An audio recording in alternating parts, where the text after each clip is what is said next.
CU Davis made the tackle, the strong safety. Interesting play. They bring him in motion. You see him in the right of your screen. Now they drag him all the way across the field. Starts on the right, drags across the two-deep zone, and once he gets over there, everybody picks up the short man, and Jasper comes deep, clean. Here's the guy who was USA Today High School Player of the Year. He's from New York, high jump 6'8". Almost broke it all the way. Big play for Iowa to start things off. Forget that conservative stuff. Backs out of the eye this time. The give is to Lampkin. And Lampkin is tackled at the 24. Pickup of a few. Now let's set this Colorado defense for you. Leonard Renfro is the guy they talk about having NFL potential up front. Linebackers are led by the Killer Bees, Beekert and Brown. Brown at 6'4", 240 pounds. He's a senior. And the secondary is led by Dion Figures, a guy who's also certain to go in the first or the second round in the June draft. Pardon me, in the April draft. Second down and 8. Lampkin and Montgomery out of the eye. Hartley keeps it and is tackled back at the 28. They'll lose a few on that one. Ron Woolfolk moved in and made the tackle. They might have been thinking option that time. Oh, it was definitely an option play, and it was well defensed. Woolfolk made the tackle, but I'll tell you this. Anytime you're defending an option, somebody's got to take the dive man, the pitch man, and the quarterback. That time, Woolfolk was locked on the quarterback, made penetration, and stopped the play immediately. That sets up third down and 11. Lampkin and Montgomery are the backs. And Hughes is split to the bottom of your screen. And Hartley is sacked to the 39.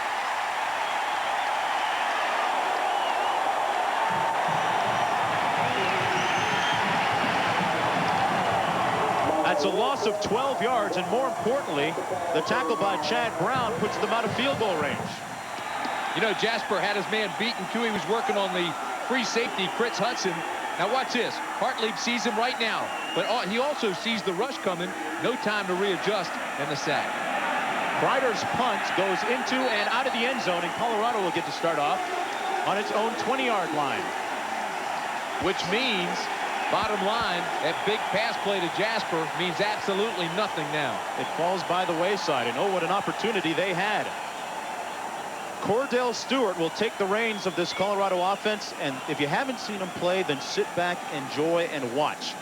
660 yards of passing so far in just 1.5 games. And now the die-hard lineup, the backs and the receivers for the Buffaloes. Michael Westbrook leads the nation in receiving yardage at 150 a game.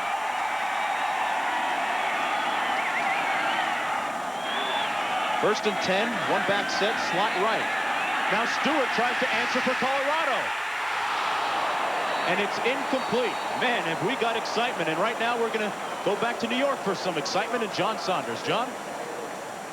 Without question, Mark. Houston and Michigan opening kickoff. Tyrone Wheatley takes it on the 1-yard line and goes pretty much untouched. The length of the field for the touchdown, 99 yards. Michigan leads it 7-0. Mark. All right, John, a lot of fireworks early. Both in Ann Arbor and here. Second down and 10 after that incomplete pass. Westbrook in motion. A little waggle by Stewart. He's picked off. Carlos James with the pick. And he's pushed out of bounds to the 21-yard line. The Hawkeyes counter. Carlos James ran it back 12 yards after the interception, and Iowa has fantastic field position. Terrible decision by Cordell Stewart. Now, I don't know if that's his foot that caused that or concentration or what. He's rolling to the right. Backside, Westbrook was wide open. Instead, he throws into coverage, and James picks it off. 5'11", 185-pound senior. He was the most valuable player of the Holiday Bowl. Remember, he intercepted Ty Detmer to save the game. First down and 10 now. Hawkeyes with the ball on Colorado's 20-yard line. Montgomery and Lampkin split backs. Little flanker screen attempt to Hughes, and it was batted down at the line of scrimmage by number 99, Leonard Renfro. He may have gotten his hand on it. He was certainly in the area. You know, Mark, we should make a note here that Craig Anderson, the right guard, for Colorado is out of the game. He's not playing. Iowa's also banged up. Iowa's on the field now. They're trying to get some protection up front, and the strength of that Iowa offense is their offensive line. All 50-year seniors. You can't buy that type of experience. Montgomery, the lone setback. Slot left. And that one was almost intercepted.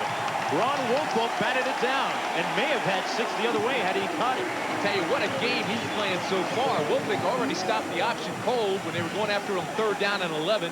Now watch him here, the top of your screen, 56. He already sees where he's going with it. He sees the back coming out, locks off his man, scrapes off, gets out, and knocks it away.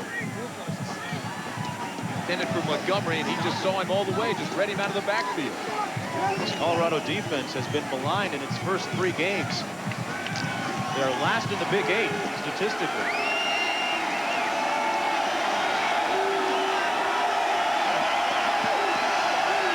Single back set. 2 receivers out to the top of your screen. Hart lead on the quarterback draw, nothing doing. He's tackled by Sam Roger and Ted Johnson.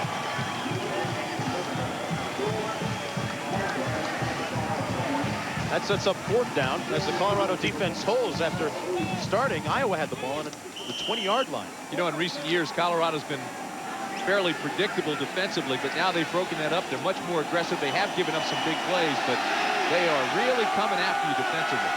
This is Andy Frieder from 37 yards out. Motion up front. And flags on the field. Iowa says they're drawing off sides. I'm not so sure that was actually going to be a field goal. Hayden Fry will come after you with some trick plays. They're down deep in the red zone. And this one is against Colorado. That'll move Kreider a little closer. Still not going to give him enough for a 1st down. Now Kreider will get a chance from 32.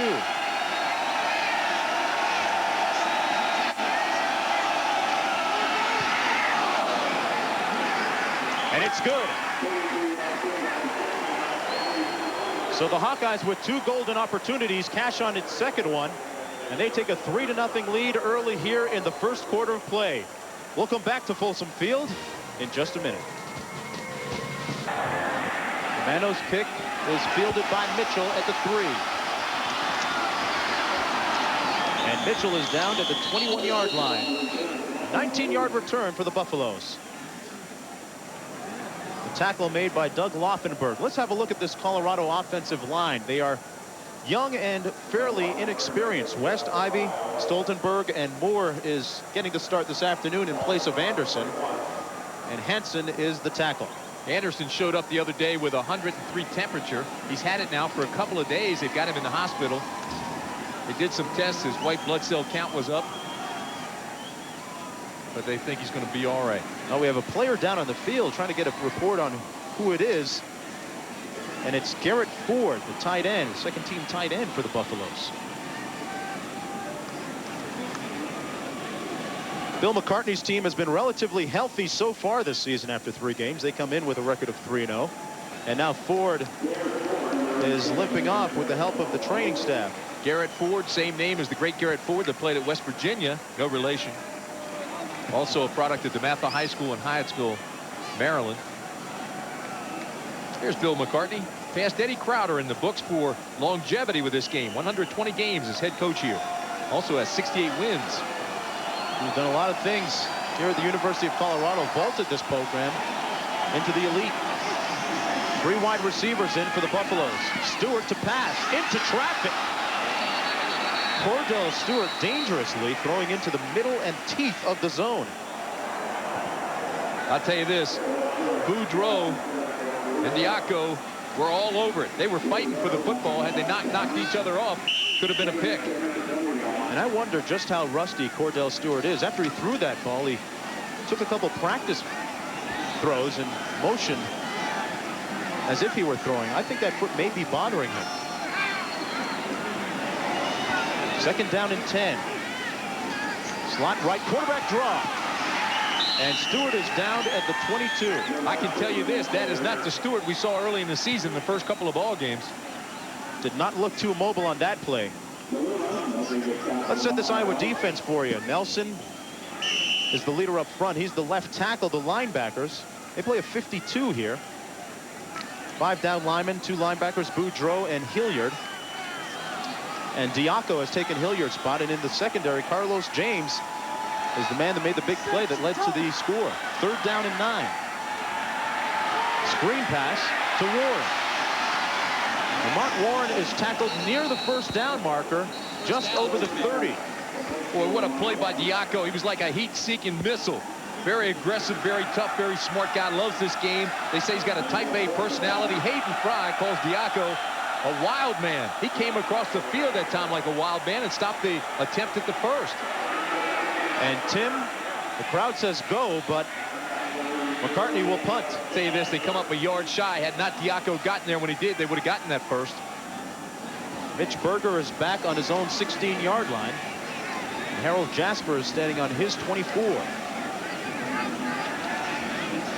10 men up for Iowa.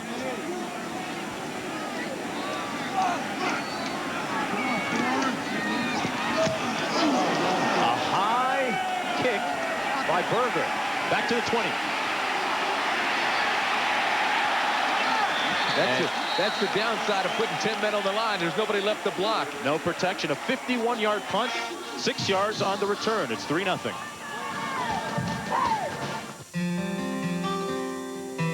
Hayden, how much longer are you going to go? Well, I've been shot at in the head a long time. That's how that 31 years is interpreted, and it's a lot of fun. It's enjoyable working with young men. We have a lot of fun with our style of offense and defense. I love what he says about his offense. He says his philosophy is scratch it where it itches. Over 100 wins at Iowa, so whatever it is, they're shooting at him, maybe hitting him, but he's winning. And they're scratching in the right places. The handoff up the middle to Montgomery. And he has a 1st down out of the 36-yard line, a pickup of 11. And the Hawkeyes are fired up early. The tackle made by Ronnie Bradford. You know, Montgomery's one of these guys. He's already graduated. He's a grad student, already has a degree in communications. Started at tailback 1 game last year. They like him at fullback. And at Wisconsin, he was the tailback. But 3 straight years, it's been Montgomery and Guyaba as the fullbacks. And that's a pretty good tandem. There's a big load, 6 feet, 212 pounds. He's the up back in the eye this time. Slot left. Handoff is to Ryan Terry. He's got a pickup of close to 5 yards. John Katosic made the tackle from his linebacking spot for Colorado. Terry is a transfer from Tennessee State. He really got the coach's attention in spring ball. Had an excellent spring practice. He's a solid running back. He's had a solid fall. Now watch this. The linebackers, they get trapped inside. Some good kick-out blocks. Look at 34 there. That's Montgomery, the fullback, leading him up in there. One more block, he could have sprung it. Nicely done. 2nd down and 5 for the Hawkeyes. Hughes now in motion. The handoff is to Terry, and he's got a 1st down. A pickup of 7, and they move the sticks. The tackle made by Greg Beekert. Boy, watch how he cuts back here. He's cutting back against the pursuit, and the offensive line walls it off. He comes back behind that wall and picks up the big gainer, 1st down. Tim, the Iowa coaches talked about having balance on offense as being one of the keys for their success today. But you know how Iowa started this ball game with the big pass.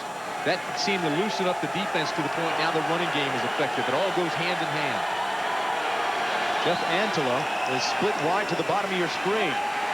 Hartley throws back the other way to the tight end, Whitaker. And Whitaker is down to the 43.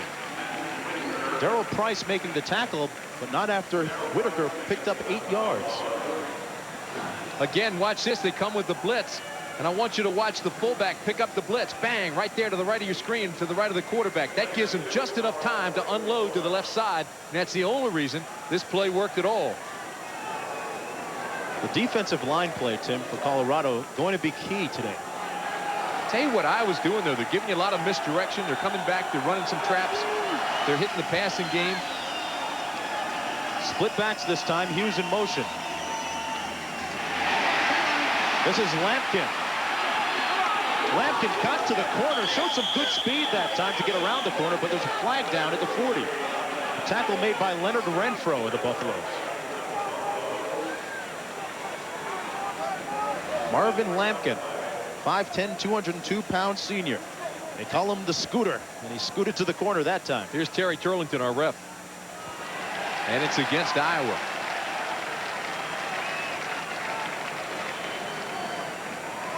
Hayden Fry, the Big Ten Coach of the Year the last 2 years running. And he also coached in the Southwest Conference at SMU. Did some time down there, and the Missouri Valley Conference. There's a guy that's been the Big Ten Coach of the Year the last 2 seasons. You know, we've been talking about the banged-up linebackers for Iowa. How about Colorado now? Chad Brown has been taking the locker room. He's got an injured shoulder. He's out of the game. Brown is one of the leaders from the linebacking spot. Whitaker's the tight end lined up to the right. And they throw to Kuiawa. And he's tackled out of bounds at the 43. Looked like it was a slow developing play that time. But again, Iowa picked up the blitz, or it would have been lost yardage. Colorado came hard. They brought Beekert up the middle, number 19. But I want you to watch the right guard, Ferroni. Ferroni picks him up, just pushes him aside, makes him spin away, which gives him enough time to make the completion. Otherwise, you're giving up a sack. 3rd down, 14 yards to go.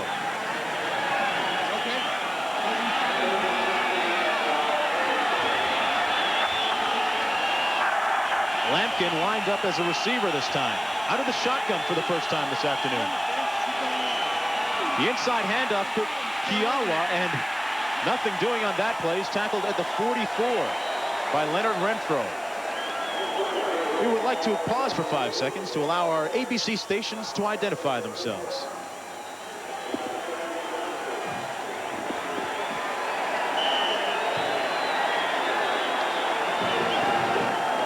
Iowa punting.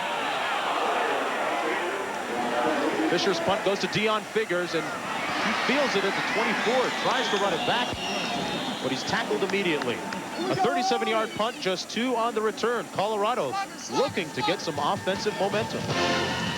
Iowa, the handoff to Lamont Warren, and he puts it on the ground. Colorado got it back, and they breathe a huge sigh of relief.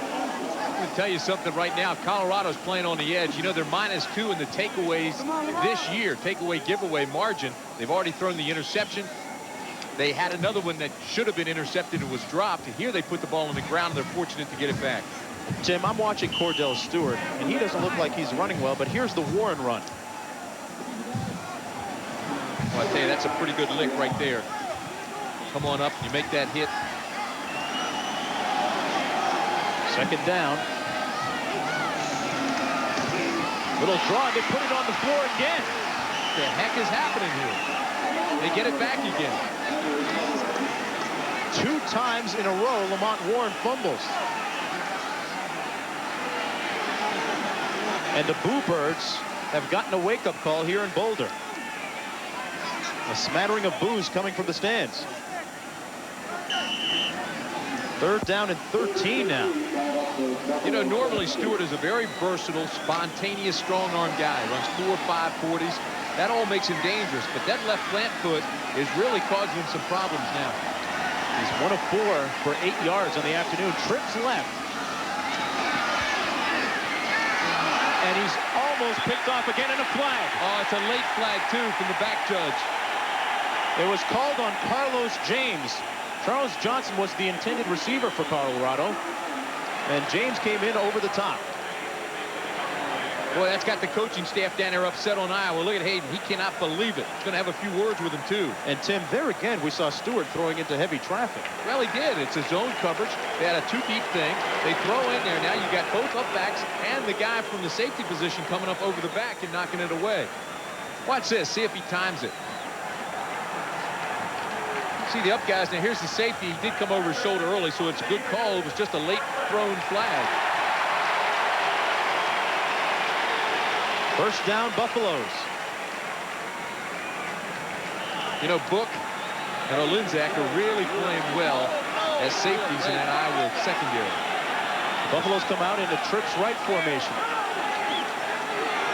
Westbrook, their dangerous receiver, is in the slot. And that's who gets the call, and he can't hang on to it. He was drilled at the 38-yard line. Yeah, but look at the coverage again. Porter and Olinzak just hit him almost immediately as soon as the ball got there. This is a secondary that's been rebuilt.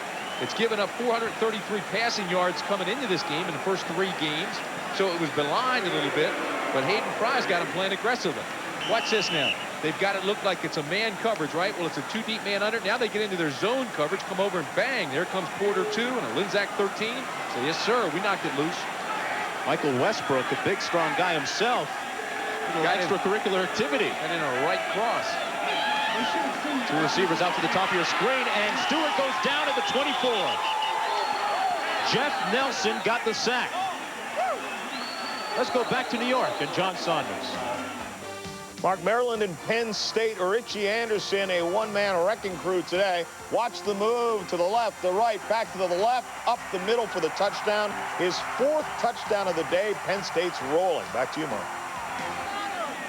All right, John, you know what's interesting about that? Anderson, who's tearing up Maryland, grew up in the shadow of the university right there near College Park. Last time Maryland beat Penn State, 1961. Gary Collins, Dick Shiner played on that team. See the discrepancy in total offense. Stewart in the air again, complete. T.J. Cunningham catches it at the 37-yard line, and he's short of a first down after the 13-yard pickup. And still, the first pass he's thrown in rhythm with some authority today. And you can hear some cheers here at Folsom Field. That's from the contingent from Iowa that made the trip. Mitch Berger from North Delta, British Columbia, Canada, punting from his own 23.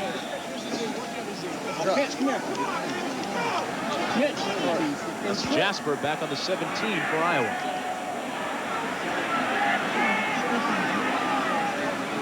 Folsom Field kind of quiet. Better snap this ball, gets it off with 1 on the play clock. High punt. This one will be returnable.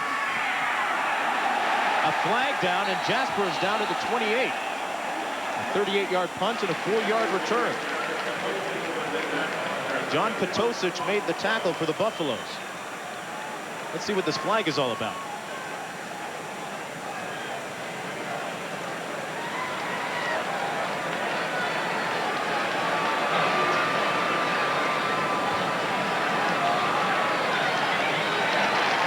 How many times do you see that infraction on a punt return? Too often. But you know what that's going to do, Mark? For the first time today, Iowa's going to start with poor field position, backed up inside their own 20. Now watch, here comes the holding. Actually, it's a push in the back. And Kotosic still made the tackle. Used his hands, illegal use of the hands, pushes him in the back, and he gets called for it. Good call by the official. Backs come out in the eye. Montgomery and Lampkin. Montgomery is the up back. That's Hughes in motion. He gave us to Montgomery on a little counter. But Colorado read that one well.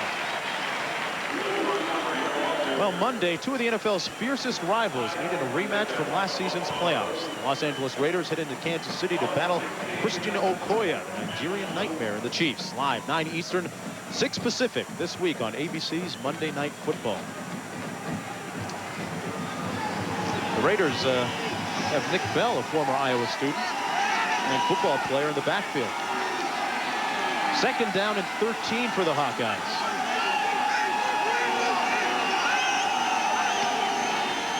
Backside of the pro set.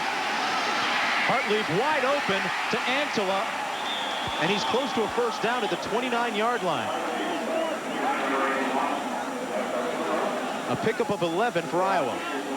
Give this offensive line a lot of credit. Davis, Belliser, Devlin, Ferroni, Reese, they all give Hartlieb a lot of time here. He has time to check off one. Now look, he comes back over this way, and there he finds his guy, Attila, right there. And Antela, Wisconsin High School Player of the Year, just a junior, 6'183".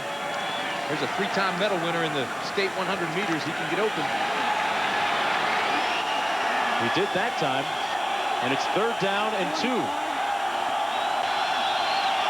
Lampkin in motion out of the backfield. A quick hitter to the tight end, Alan Cross, and they got the 1st down. Boy, what a wide open play that was. Well designed, little play action, and got it out to high C. Well, later at the conclusion of today's game, we'll be selecting a Chevrolet MVP of the game from each team. And for the 22nd year through the Chevrolet Scholarship Program, $1,000 will be donated to the General Scholarship Fund of each school. Hartley, pretty good so far this afternoon. 5 of 7 for 76 yards. 2 tight ends this time in for Iowa. Little play action. And Hartlieb is sacked at the 25. Leonard Renfro led the charge. Shannon Clavel helped him out. Yeah, but that's more of a coverage sack than it is anything else, because the offensive line gave him plenty of time to throw. He looked off a couple of receivers before he was finally sacked. Leonard Renfro, 6'4", 285-pound junior from Detroit, Michigan. Another one of those talented Detroit players on this Colorado team. Big old Ted Belliser, 290-pounder. He just threw his man to the ground that time. Outstanding protection, but even better coverage. A loss of 7, and it's 2nd down and 17. Little mix-up in the backfield, and Hartlieb is sacked again. Ron Wolfolk. Tim Wolfolk has been everywhere so far. He stopped the option. He's got a sack. It's a loss of 7 on this play. Going to bring up 3rd and 24. Top of your screen. Nobody blocks him. It's a mix-up in the backfield. Hartlieb says, hey, wait a minute. I'm going the wrong way. Everybody's going right. I'm going left. And he goes right into Wolfolk. Somebody got the wrong script. It's 3rd down and Denver for Colorado.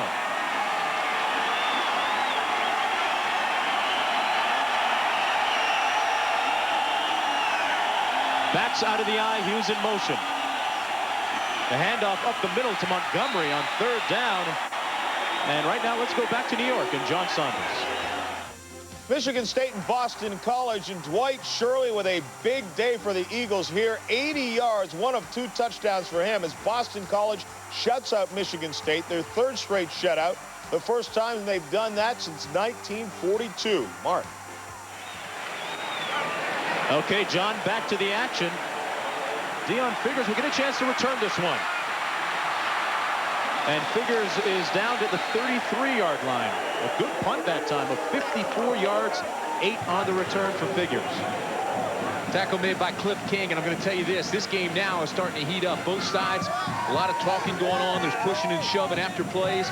During the plays, it appears to me anyway, they're starting to hit harder than they were at the beginning of this ball game. Yeah, they definitely have picked up the pace a little bit. And Tim, I'm wondering, as we approach the end of the first quarter, how long Coach McCartney will wait if and when he actually does pull the plug on Cordell Stewart. 1st down and 10. 4 receivers. Stewart completes it to Lamont Ward. And there you see some of the open field running talent from Ward up to the 49-yard line. Bobby Diaco made the tackle.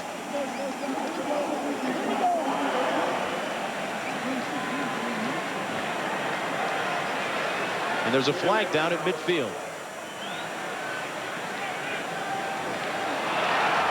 Just what the Buffaloes didn't need. No, that's right. Colorado hurts themselves again with the penalty. I'll tell you this, we've talked a great deal about the linebackers for Iowa and how thin they are and how banged up they are. There's no question about it. That was the biggest concern coming in. I mean, they were well stocked at the beginning of the year. But Teddy Joe Fraley is out. He broke his ankle. Matt Hilliard, Mike Daly, they've been banged up. So Boudreaux and Diaco are inexperienced and they're playing. Diaco is just a freshman. And the best thing about freshmen, they turn into sophomores. Well, I'll tell you, Diaco can play. He's an outstanding linebacker. Time has run out on us in the first quarter of play. We'll be back for the second quarter after this. Conspicuously quiet. Stewart fumbles it. And Iowa has the ball. Iowa got good backside pressure that time, and Mike Daly made the fumble recovery. Larry Blue knocked it loose. And the Hawkeyes get their second turnover of the afternoon. Backside, never sees him coming. There's the strip, and then here comes Blue. Comes over and recovers it. Blue, veteran, experienced, smart, had 10 sacks last year. Fell on that ball immediately. Looking down on the field now for the Colorado defense, Chad Brown, the linebacker, is back in the ball game. He was injured and shaken up earlier. Iowa backs out of the eye. Play action. Hartlieb going up top to Danon Hughes. And it's incomplete. That's going to be a very interesting matchup during the course of the afternoon. Danon Hughes against Deon Figures. Two guys who can run very fast, Tim. Well, Figures, we talked about him. He says, bring him at me. All-American recognition, very durable, 20 straight starts. Now, he was suspended one game, and that doesn't count in that situation. But, you know, he was beaten one time in the Baylor game, and then came back, and he's been playing well ever since. That's kind of the high-risk, high-reward type of defense that they're playing this year. Yeah, but when you're locked on man, it's you. Forget any risks. It's just you and the other guy. The handoff is to Lampkin. Finds a little crease over the right side, and he's out down to the 38-yard line. A pickup of 5. Wayne Davis, double D, making the tackle. Marvin Lampkin, 5'10", 202 pounds, a senior in East St. Louis, Illinois. Team's leading rusher coming into the contest. Harold Jasper now, the wide receiver, checks in for the Hawkeyes on 3rd down and 5.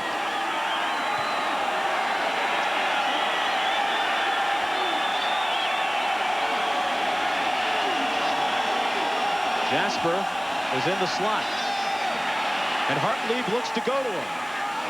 Incomplete. Good coverage that time, provided by the free safety Chris Hudson for Colorado. Not a bad play by Hartlieb, too. He couldn't find anybody open, so he was off balance, felt some pressure coming, and just threw it out there and just hoped for the best. But Jasper was really battling. Now, you'll see him here. Watch Hartlieb. All right, it's a straight drop back, but he can feel the pressure coming up the middle, and also from the outside. Throws off his heels, just kind of lobs it up and hopes Jasper, who had inside-out position, can get to the football.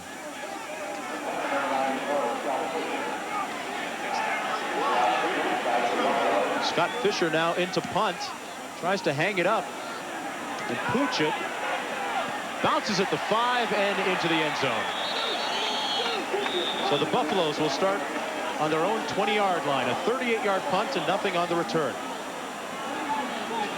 Set up in the slot right. Westbrook is in the slot, and that one was dropped by Eric Mitchell, who got crocodile arms, I think, on that one. He saw somebody coming. That ball should have been caught. You're exactly right. It was right there in the seam, well thrown. Watch this. Pat. Ball is thrown, and I mean, it can't be any better. It's right between the two defensive backs. They're in a zone coverage. You hit the seam, got to make that catch. Olenczak was there to intimidate Mitchell, forcing him to drop the pass. 2nd down and 10. Trips left now for Colorado.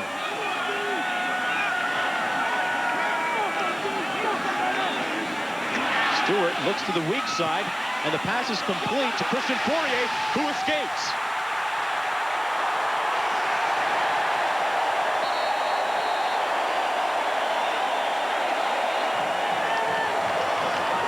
Christian Fourier with a 37-yard pickup, the biggest play of the afternoon for Colorado. Finally go to their tight end, Fourier, 9 receptions, 2 touchdowns.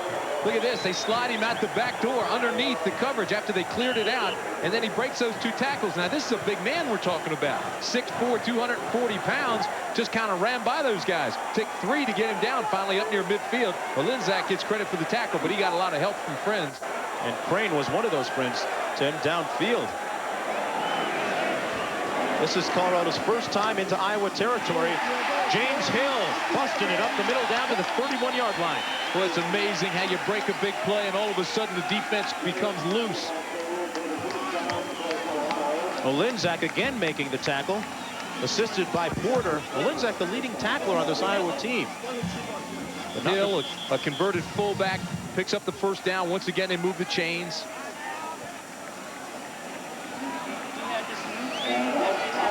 Well, there's a timeout down on the field as Colorado starts to build momentum. And we'll be back after this.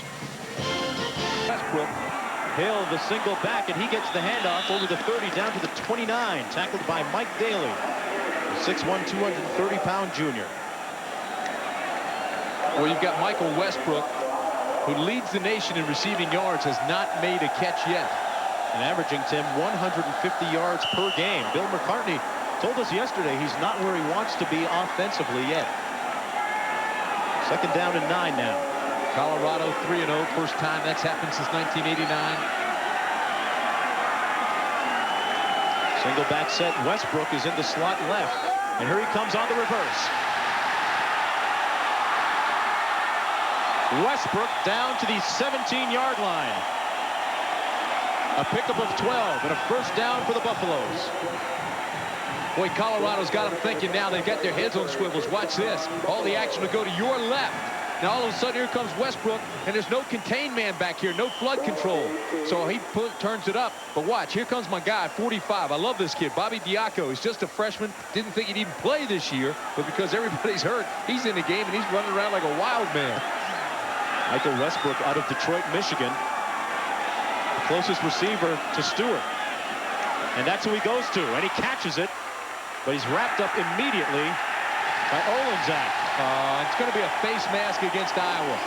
They make a good play defensively, and they hurt themselves. Westbrook kind of moved the pile about 2 yards after he made the reception, showing you his type of strength.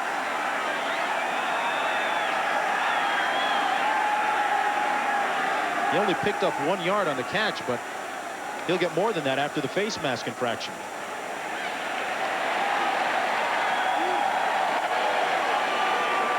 Here it is. Take a look. See, he's got him wrapped around high. His hands caught up here on the mask. Here comes another one.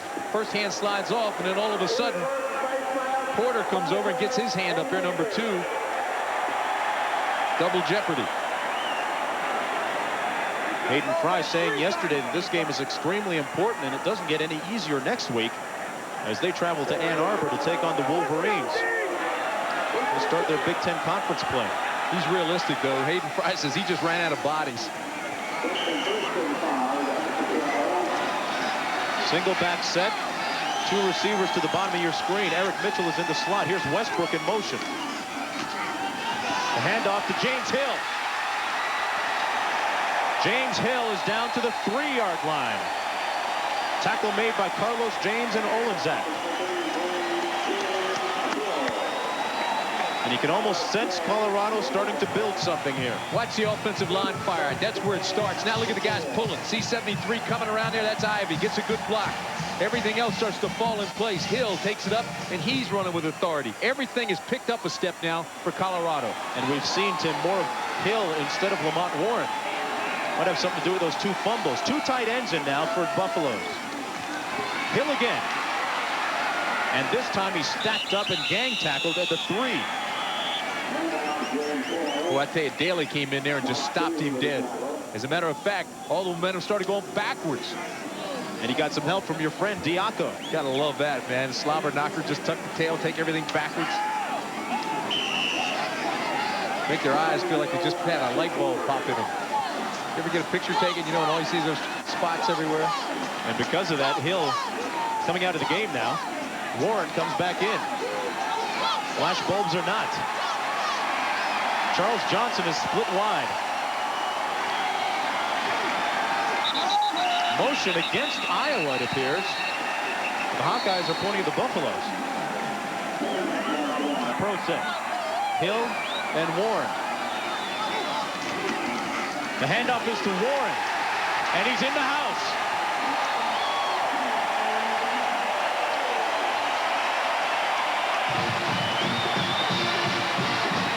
Touchdown, Colorado.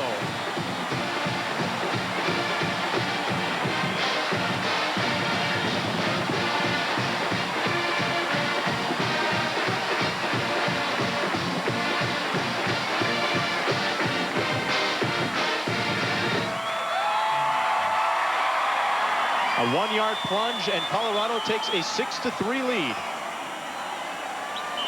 Pat Blotto now comes in to kick the extra point for Colorado.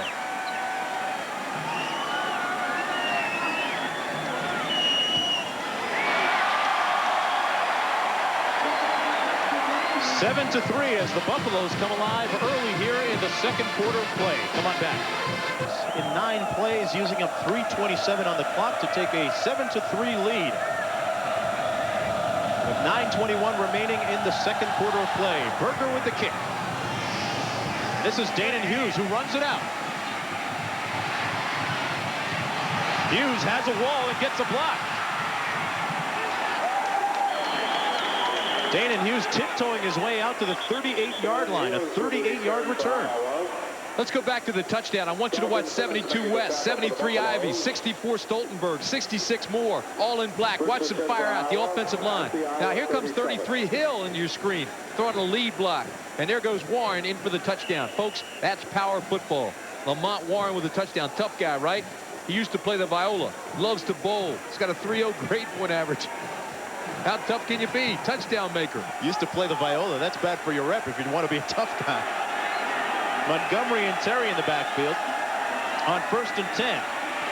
This is Ryan Terry, who's out close to the first down marker. A pickup of close to 9. Dwayne Davis, the strong safety, making the tackle. It's a good-looking running back, Ryan Terry, the transfer from Tennessee State. Never really played there, although he was named the most valuable player for the scout squad. In other words, the guys that practice against the varsity all the time. Then he sat out a year when he transferred, and he came back in, and here he is now, alternating with Lampkin and doing pretty well. Just a sophomore, as Hartlieb comes to the sidelines to talk it over with head coach Hayden Fry. Good ball game. This is good old-fashioned power ball here. And the fans here at Folsom Field were kind of quiet for a while, because it took the Buffaloes a while to get some offensive momentum. First down. Chad Brown back in at linebacker, as you mentioned a little while ago, went into this brand new medical facility here, and I'm telling you, it's first class. I experienced that myself. Bad back and all, Tim Brandt. Broadcasting hurt today. Next Saturday, ABC's college football kicks off at a special early time, 12 noon Eastern, 9 a.m. Pacific, with a doubleheader you won't want to miss. It all begins with the game of the year, Florida State against Miami, and then later on, USC Washington or Iowa against Michigan. I want to thank Dave Burton, the head trainer, took care of me all weekend. This is Terry again. Out over midfield down to the 49. I think Dave used that same magic on Chad Brown to get him back in there. We originally said it was his shoulder and he probably wouldn't be back. Dave Burton gets him back in one play. The magic man working miracles in the booth and on the field. Holland and Marcellus Elder made the tackle that time for Colorado as the ball stands at the 49-yard line of the Buffaloes. We joke about it, but the new facilities they have here, like that medical facility, that's the reason they can recruit. Kids love to come here. They see first-class operation. Backs out of the eye for the Hawkeyes. Terry. And whistles on the field. There was some motion on the right side.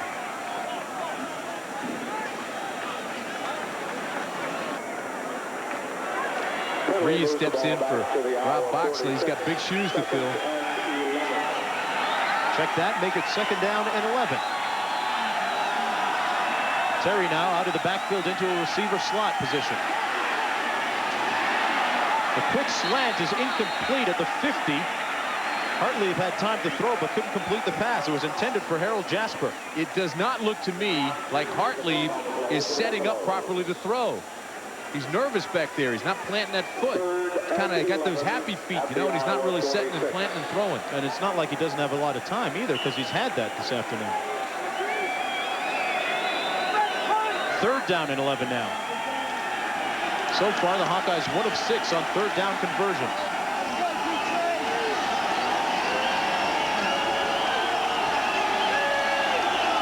Devlin to center, calling out the signals. Hughes in motion. Hartlieb downfield to Antela, and he can't get there in time. He overthrows him. The strong safety, Chris Hudson, came over to help. You know, Hartlieb has completed 66% of his passes. 5 touchdowns, 3 interceptions, but today he's not really sharp. He hit a couple of big ones, but I'm telling you, he's had guys open like this play right here. Let's see if he's planting here. All right, now he looks pretty good. His feet aren't moving. Pushed off the back foot. That was a pretty good setup there. He's missed his last four passes in a row, though. Deion Figures with a fair catch at the 22. And unlike Cordell Stewart, who has a bad wheel, Hartlieb doesn't. No, but I tell you, he's got a great family situation. Chuck was his brother, Jim and John. All play. Andy played at Wisconsin. And Tim, we asked head coach Hayden Fry about the similarities and differences between Chuck Hartlieb and Jim Hartlieb. Here's what he had to say. Jim Hartlieb is very comparable to his big brother Chuck Hartlieb, who was two-time All-Big Ten quarterback for us. Very intelligent, very tough, does an excellent job of audibilizing at the line of scrimmage, and has an adequate arm. What a family that is, huh? Chuck, great quarterback at Iowa. John's a defensive end on this team. Andy plays at Wisconsin. And I wonder where their sons are going to go to school.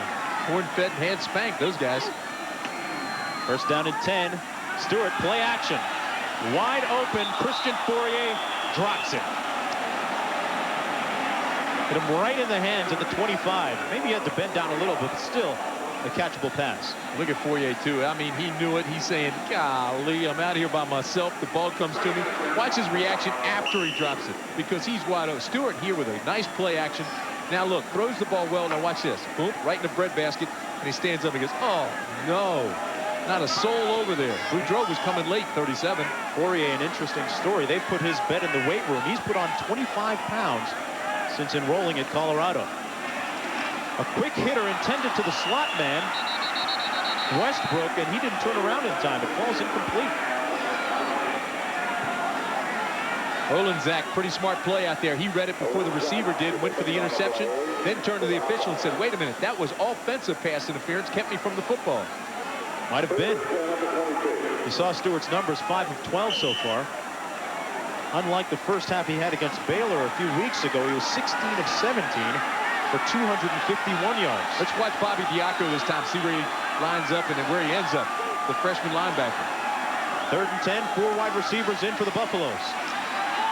Looking downfield to Lamont Warren. He's in behind him, but it's picked off. Scott Plate with the pick. The second interception of the day thrown by Cordell Stewart. That was an outstanding interception, too. He's only 5'11", but he looks taller than that. Actually, he had fallen behind by a step, but he's reading this ball all the way. Now, watch this. Here's the release. He's locked on it. Right side, sees it, got his eyes on it. Come, get it at its highest point. He does. That's an impressive interception. You know, Scott Plate's brother played at Michigan. I think his brother Troy played there, too. And Stewart took a lick after the pass.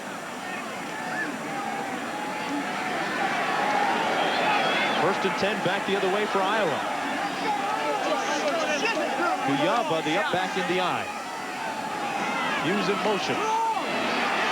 This is Lampkin, and Lampkin breaks a tackle out to midfield. A pickup of 18 and a first down. Chris Hudson finally made the stop, assisted by Darius Holland. Well, tonight after speed, you know, he's on the Iowa track team as a sprinter. Got that low center of gravity, being just 5'9" and a half. Handoff again. Lampkin again pulling his way over a Colorado tackler down to the 42. He is running hard. Is he ever? I tell you, just go ask Ron Wolford. You know what a great first quarter he had. He ended up on his butt that time. Watch the end of this play. Watch Lampkin, 33. He's fast. He's strong. Little bowling ball type guy. Now watch this. Here comes Wolford. Boom. Just puts him right down there on his butt. Lampkin said, come get some of this. Put Davis and Wolford there. 2 guys laying on their back. You hate to see that if you're on defense. 2nd down and short. Call it 1.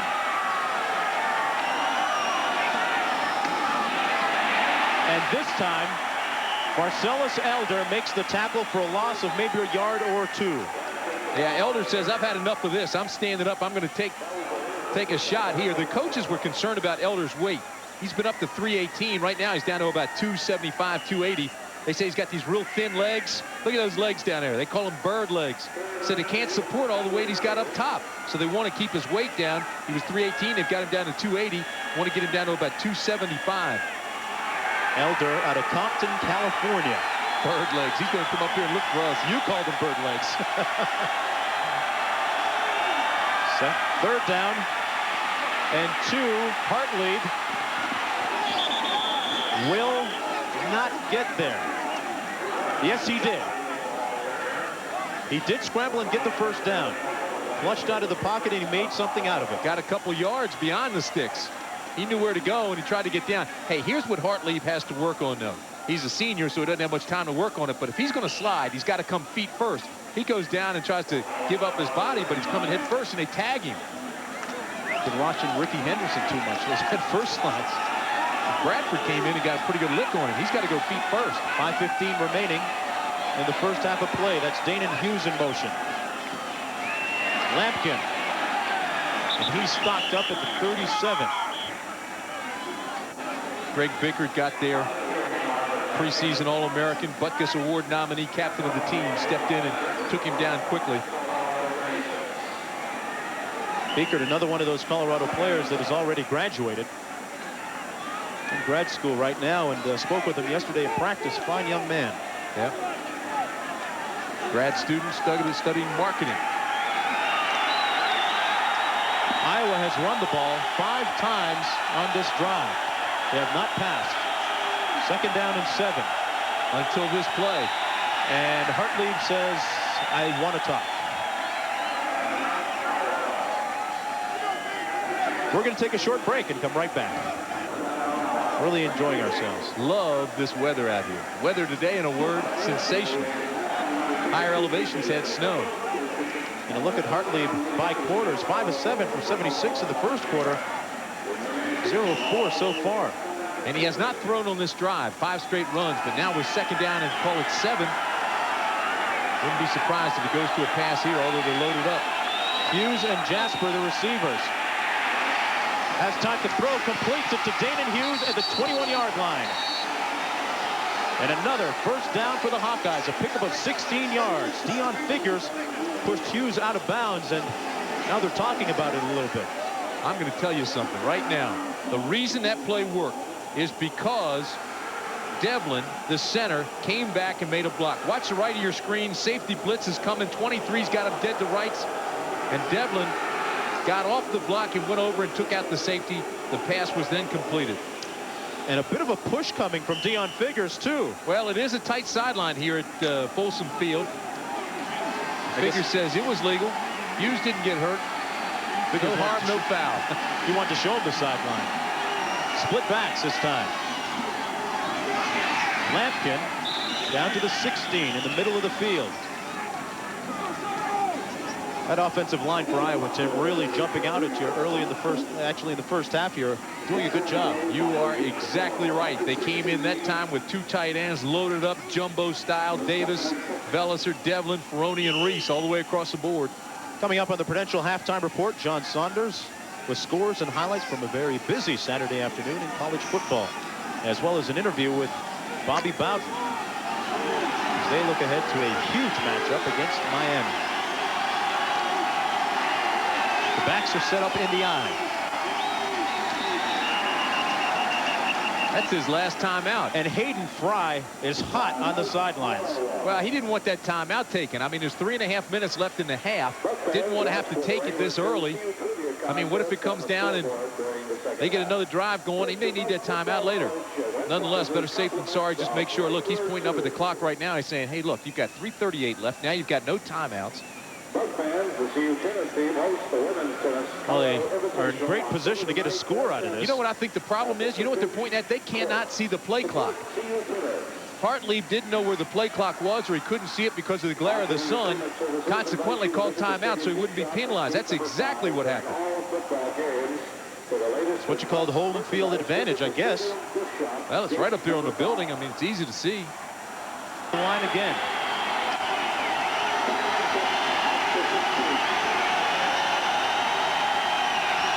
Hughes in motion. Lampkin. Stacked up inside the 15 at the 14-yard line. Gain of maybe 2 on the play.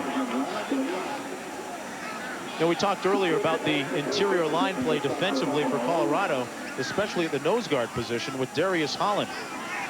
Going to be one of the big keys on the afternoon for them. That time they did the job on the running play. 3rd down and 3. As Matt Whitaker, second string tight end, checks in.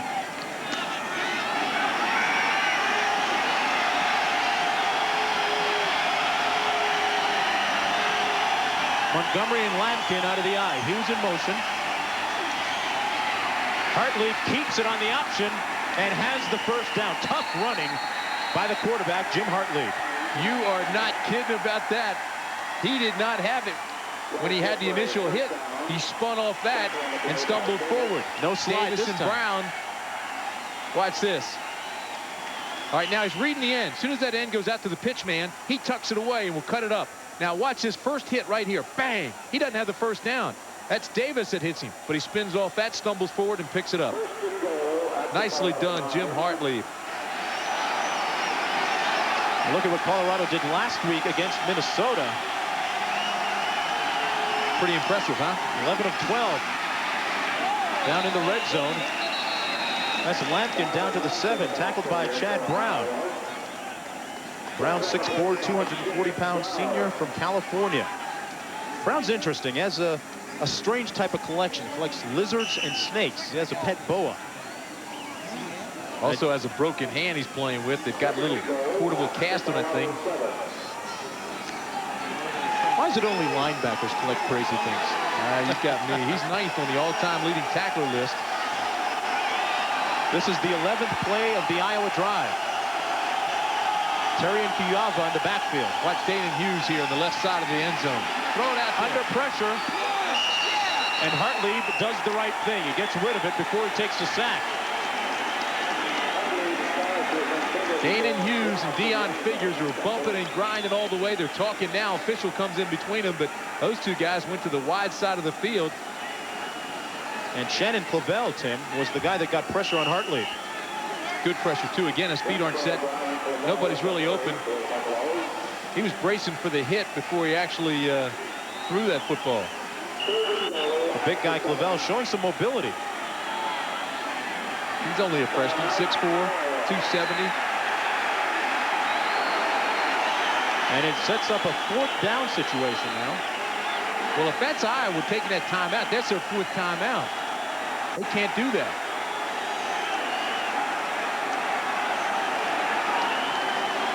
You know, the crowd is booing, too. I think they realize this is a very intelligent football crowd. They understand they're booing that that's their 4th timeout. They don't have one left. The officials still have no clue.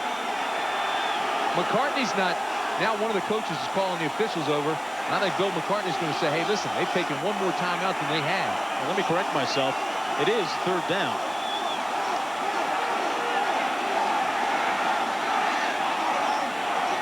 The crowd wants an answer.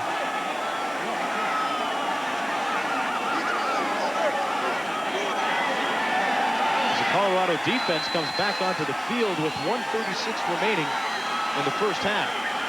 Of course, the Iowa folks, they'll just say Colorado won on 5 downs in Missouri a few years ago. Uh-oh.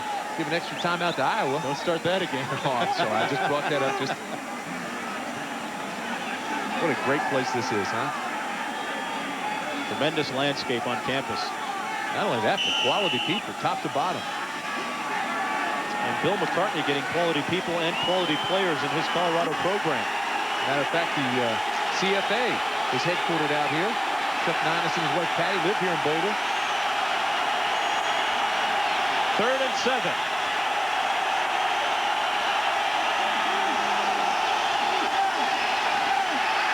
Back the other way to Alan Cross, the tight end. There's a flag down at the 10-yard line. Let's see what it's all about. Alan Cross caught it and ran down to the 5 before he was pushed out by Dwayne Davis.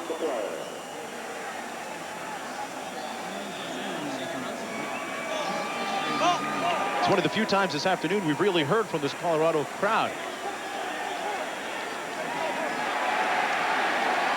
And Holding come back against Iowa.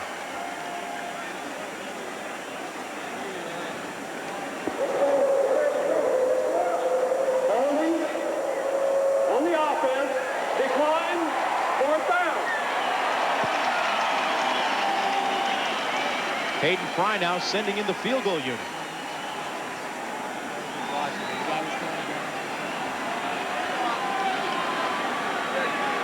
So Andy Kreider will attempt the field goal now to try and close the margin to 1. Be a 24-yarder. Paul Burmeister is the holder. Bad snap, but they get it down. And it's good. Burmeister did a good job that time of getting the snap down. Field.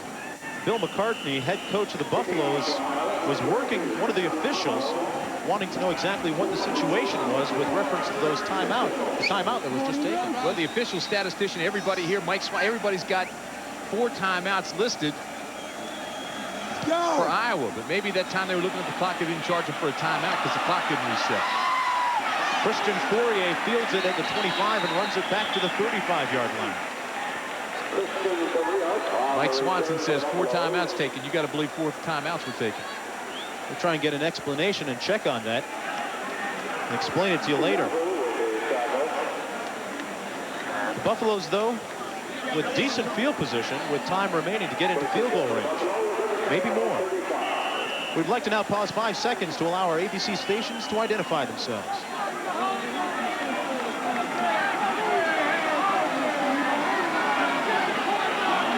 Wardell Stewart. KUSA TV. Stewart up to the 43, maybe the 44. He's about 3 yards short of the first down. Porter made the tackle. And the clock is running. 43. Second and 3. Michael Westbrook has been conspicuously quiet so far today. He's in the near slot now on second down. They come the other way to Fourier, complete at midfield. Boy, that's a heck of a catch right there. Daly actually had a hand on it. Fourier still made the catch. Clock down to 40 seconds. They're up near midfield. They stop the clock while they move the chains. Now, Pat Blotto has very good range as their place kicker. Stewart under pressure, fumbles it again, and Iowa has it. Cordell Stewart with another fumble. His second one of the day. And Colorado's 4th turnover. All right, now here's where the timeouts come into play. Iowa, this is why he didn't want his guys to call timeouts. Hayden Fry says, hey, look, we got 31 seconds left. We got the ball back, 2 plays. We're in field goal range here and could take the lead, but they have none left. Matter of fact, they're -1. 4 turnovers for Colorado. That hurts. 31 seconds to go in the first half.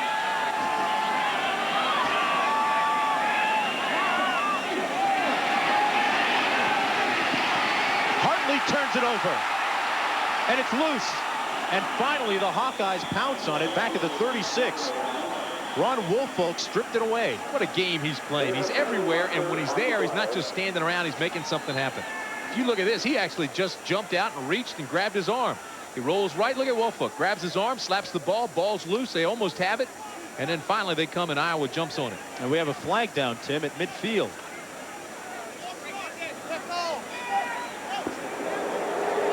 Illegal motion on the offense. Decline. Second down. After the fumble, there was a loss of 15 for Iowa.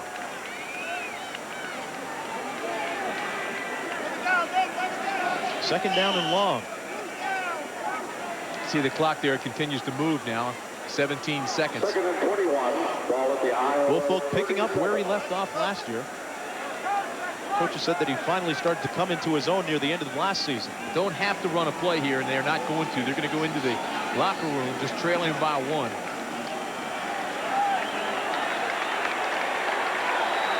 Well, that's the end of the first half, and a turnover-filled first half for the Colorado Buffaloes in front of the hometown fans at Folsom Field. It's 7-6. CFA College Football, brought to you by Geo, the most successful new line of cars and trucks ever introduced only at your Chevrolet Geo dealers. And by Hitachi. Hitachi makes over 20,000 innovative products. We'll return with halftime activities after this message and a word from our ABC stations.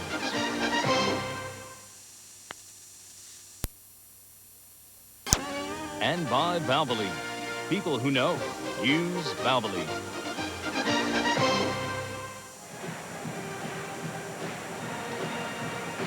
Well, we're getting ready for the start of the third quarter of action. Colorado leads Iowa by a score of 7-6. It was 3-0 when Lamont Warren finally broke into the end zone for the Colorado Buffaloes, Tim. Watch the offensive push up front, too. These offensive line doing an outstanding job. They clear the way all the way across the front. Look at that. They lock onto their blocks. Now they get a lead block inside, and Warren just powers it in there. The only touchdown of the game, which surprises me. Plus, you've got the 2 field goals by Andy Kreider. If you look at the statistics, everything's fairly balanced, even the time of possession. The only thing that really jumps out is down near the bottom, the turnovers. Colorado has had 4, and it's very uncharacteristic of the Buffaloes. And speaking of Lamont Warren, it was nice to see him come back and score the touchdown, because earlier he had dropped the ball twice. Todd Romano getting set to kick it off for Iowa. And back deep, it's Eric Mitchell for Colorado. The crowd here at Folsom Field, a capacity crowd of close to 52,000, has remained hushed most of the afternoon.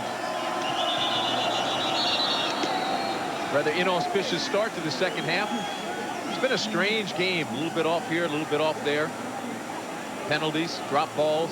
Cordell Stewart really hasn't found his rhythm yet either. If there has been one constant to this game, it has been the fact that both teams have been extremely physical. It's been a very hard-hitting ball game.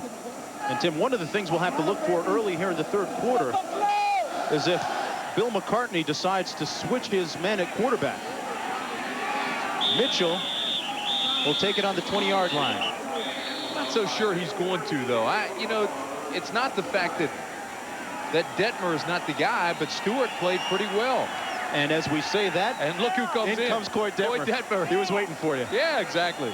For the first half, just for the record, Stewart was 6 of 14 for 82 yards and 2 interceptions, but the statistics really don't tell the story. He wasn't the same Stewart that we saw against Baylor 2 weeks ago, and Iowa is late coming back on the field. Warren.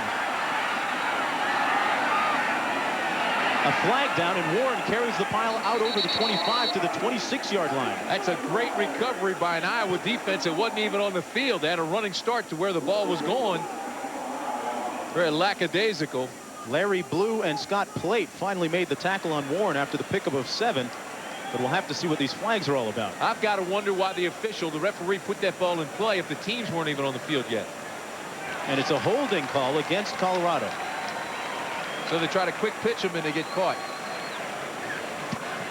Let me tell you about Coy Detmer. He's probably best known for being Ty's brother. In high school, he was compared to guys like Roger Staubach and Fran Tarkenton and Joe Montana. He's not all of any of those guys, but he's some of all of them. Very congenial, quite quiet, soft-spoken young guy. Says yes, sir, no, sir. Got that little Texas twang, and he is special. Loves the game. And Coach Bill McCartney kind of fortunate to get him in the fold because he got into the recruiting battle late. Actually had Ty at one of the All-Star games, the postseason All-Star games, and whispered to him, hey, has he decided where he's going to go yet? I wonder how difficult it would have been, though, for Coy Detmer had he gone to, say, BYU, where his brother won the Heisman.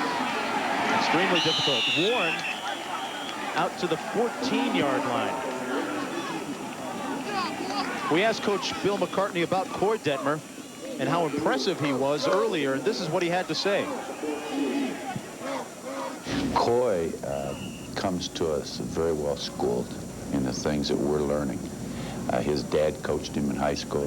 His brother, I'm sure, has had an influence on him. But he has a thorough, full grasp understanding of what we're trying to do. He's a very accurate passer, and he's a very good competitor, as he showed in his first game last week. And he'll get a chance to show his stuff again here this afternoon. Warren on that carry. Here's a comparison of Coy and his brother in the very first college games they played in. And young Coy here in Colorado has the advantage. 11 of 18 last week. He had 2 touchdowns, no interceptions. The touchdowns went for, I believe, 48 yards was one of them. And the other was 24 yards. That was against Minnesota. So he got the advantage there early on. Colorado now in a trips left formation. 4 wide receivers in. Detmer's first pass downfield to Mitchell. And it's incomplete at the 50. Olenczak was stride for stride with Mitchell. You know what? Look at Coy, too. You talk about a competitor. He knows he put that ball right there, and it should have been caught. Instead, it was dropped by Mitchell. Watch this. He can't believe it. He saw, I cannot. I put it right there. The exuberance of a freshman. Berger now punting. And this is Jasper at the 40. Jasper dancing through traffic and up to the 45-yard line. Iowa getting good field position after this punt. A 45-yard punt and 5 yards on the return. Christian Fourier, the first-string tight end, making the tackle for Colorado. This game getting fun now. Hey, let's clarify the 4 timeouts taken in the first half. We understand now the first timeout taken by Iowa defensively, even though the referee signaled timeout, it was never put as a timeout. And there you have the answer. Never charged. Montgomery and Lampkin are the backs. And now Montgomery moves up into the slot. First down and 10. Hartley rolling out. Puts it on the money, and it's dropped by Danon Hughes. Very uncharacteristic for him. As we get a look at what both teams have done in the third quarter collectively this year, which is a lot of nothing. Iowa actually not scoring, and their opponents not scoring either. You said uncharacteristic of Hughes to drop that pass. There's no question about it. He came into this game with 22. Last year he had 43, led the conference. Big Ten's top receiver. A very good baseball player to boot. The backside of the eye. This is Scooter Lampkin, and there's a flag down at the 45. I believe it's going to be holding against Iowa. Brown and Figures with the tackle. Deion Figures made the tackle for Colorado. It is. We'll take it back 5 yards. Hayden is hotter than July, too. Look at that. He said he really got after his kids this week. They weren't playing up to snuff. It's a young ball club. He really had to take them and show them and work them. And they actually, it was like going back to two-a-days this week. Holding on the offense. Repeat second down. The official says we'll repeat second down. Earlier, Hayden Fry was talking about how long he's been at Iowa. You know, the Iowa Hawkeyes are just one of 3 teams in the Big Ten to finish in the upper division on the top or near it. 11 of the last 12 years. That is consistency. Builds tradition, which breeds success. Second down and 19. 2 tight ends in now. And Hughes goes in motion. Hartley goes down at the 26. Chad Brown, one of the killer bees, got to him.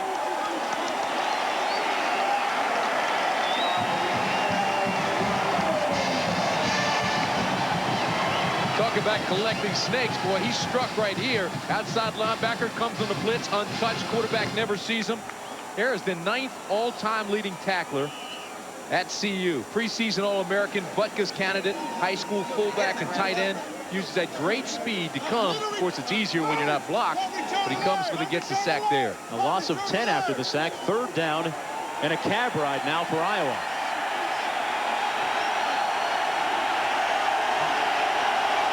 As the fans come alive.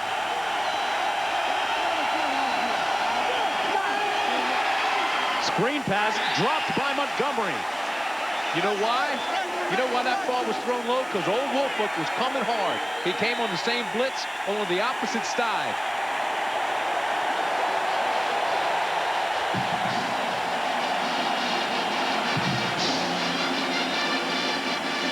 And for one of the few times this afternoon, we really hear it from this Folsom Field crowd. Fisher punting. And Figures will get a chance to return this at the 23.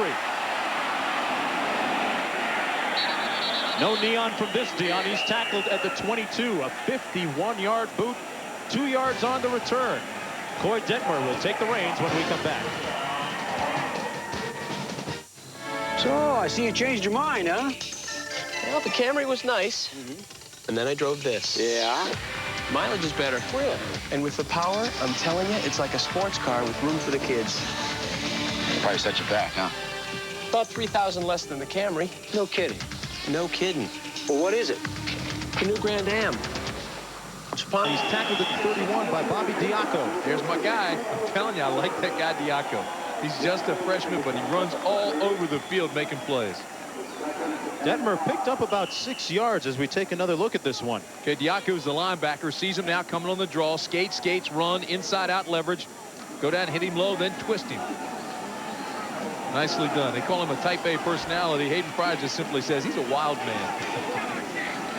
Warren with a big hole. Gone.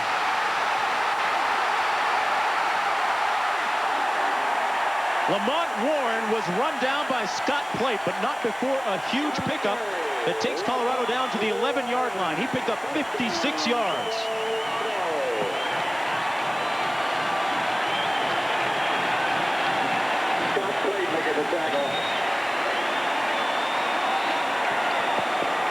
Put the stopwatch on him. Here's a track guy. Runs the 100 meters in 10.6. Look at him. Now here comes Plate. Will come out and left your screen. Number 6. Had the angle on him and takes him down from behind. And Plate showed some good speed too. Trips left. The handoff to Warren again. Another big hole. Lamont Warren was stacked up at the 6-yard line. Some tough running from the man from Inglewood, California. He was tackled by John Hartlieb and Bobby Diaco. It's almost as if Colorado says, I've had enough. Let's get this thing kicked in gear and let's go after it. Another look at Warren again. High school All-American. Best in the West. Just bouncing off tacklers. Not only speed, but good strength. 6'1", 200 pounds, and he is only a sophomore. Colorado maybe trying to prove they haven't forgotten how to run the football. Motion now on the left side of the line, and there are flags down in the field. Moore and Ivy jumped. I'm not so sure what got him going. Now, obviously he didn't go to Rutgers. Oh boy, new recruiting technique, huh?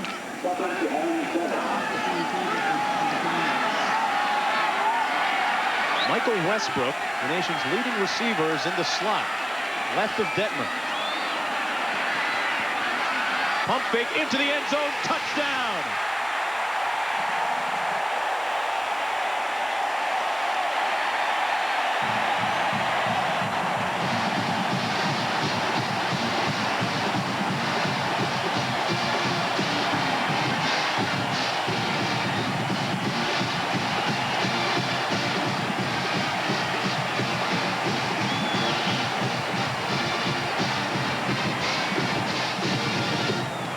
Christian Fourier, the tight end, with a 10-yard reception for the touchdown.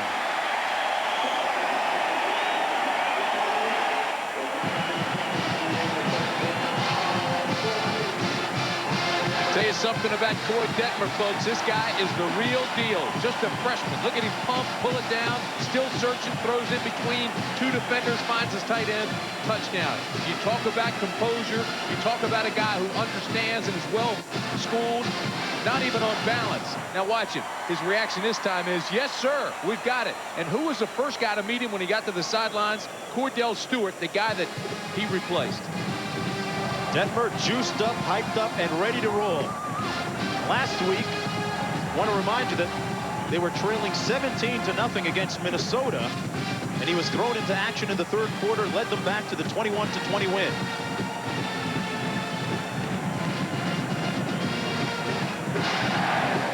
And for the second week in a row, Coy Detmer tries on the hero suit. You know, they were down 17-0 when he came in last week. You talk about a tight fit situation for a young guy. I mean, you're talking about the way he brought him back, but 11 of 18 in the second half. No interceptions, 2 touchdowns for a freshman. If I'm a coach, I want to know, are there any more Detmers on the way? And how good are they? Well, you won't need any for the next 3 years. Berger with the kick, and this one will not be returned. About 5 yards through the end of the end zone.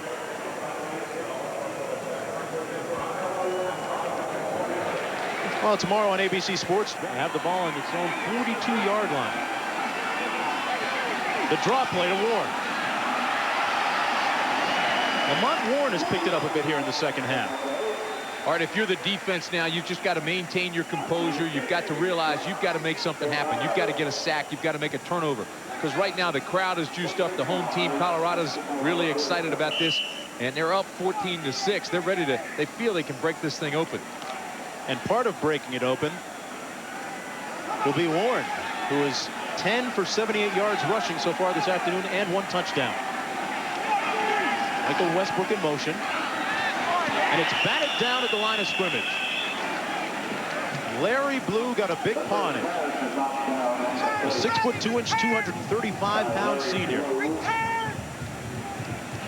Comes in. They say never to leave your feet, but he felt he was ready to pull the trigger. So Blue just got up in his face. Sets up 3rd down and 4. Boyd Detmer is in for his 3rd series of the afternoon. A screen pass to Warren. And he's dragged down from behind nicely by Jeff Nelson.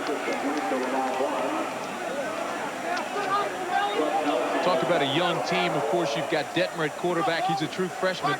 I believe this is the only battery center to quarterback in the entire country that has 2 freshmen. Stoltenberg, the freshman center, and Detmer, freshman quarterback. And speaking of quarterbacks, you saw Vance Joseph greeting Detmer on the sidelines. Another one of the talented quarterbacks in Bill McCartney's stable. Rich Berger is going to punt from his own 35. And Harold Jasper will let this one go into the end zone. A 51-yard punt by Berger. It was kind of an important series for the Iowa defense that time to stop the Colorado momentum. It was huge, Mark. It was huge. That's what we were talking about. They had to maintain their composure and make some things happen, and they did. Blue knocked down a pass on the screen. They filled quickly and knocked it down. Actually forced them to punt and giving the offense another chance. You want a frightening statistic. Hartlieb at quarterback. He's rushed now for Iowa 12 times, minus 60 yards. He's running to Vail. He's halfway there. He's going the wrong way. And as we just said, minus 60, that is not a typo. Colorado, meanwhile, 113 yards rushing. The backs out of the eye, and this time they get positive yardage. Ryan Terry out to the 36 and a 1st down for Iowa. Pickup of 15 yards. Chris Hudson and Dion Figures made the tackle that time for Colorado. See how the Hawkeyes adjust here to the pressure they've been getting from the outside. They may want to fold somebody back, maybe put it back in there to pick up the outside rush, or just go to 3-step drop things when they throw. That way it's very difficult to get to the quarterback. You know, Tim, since that first play of the game, the long bomb completion, we haven't seen a big play from this Iowa offense. 4:38 remaining in the 3rd quarter. Blitz coming again. They run the ball and they run past it. That was Terry out to the 43-yard line. Pickup of close to 7 yards. Chad Brown came on the blitz, took an inside rush. They just ran right back to the hole he was supposed to be in. 2nd and 3. Sets up 2nd down and 2.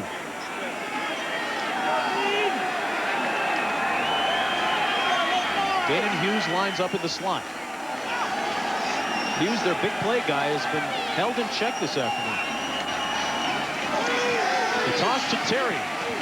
Tries to get to the corner and is stacked up there by Dion Figures, the corner who came up to make the play. Greg Biekert was also in the neighborhood. In the neighborhood, he was the guy that got there first and put a heck of a stop on him. Figures just came in and collected a couple of assist points, but the main hit was Biekert. And Biekert is a load, 6'3", 230 pounds. A senior and one of the real leaders on that Colorado defense. Yeah, he stays on the boundary side of the field. Leading tackler, preseason All-American, Butkus Award nominee. He knows how to play this game. And he's played alongside some good talent, guys that are in the NFL right now. Iowa's 3 of 12 on 3rd down conversions.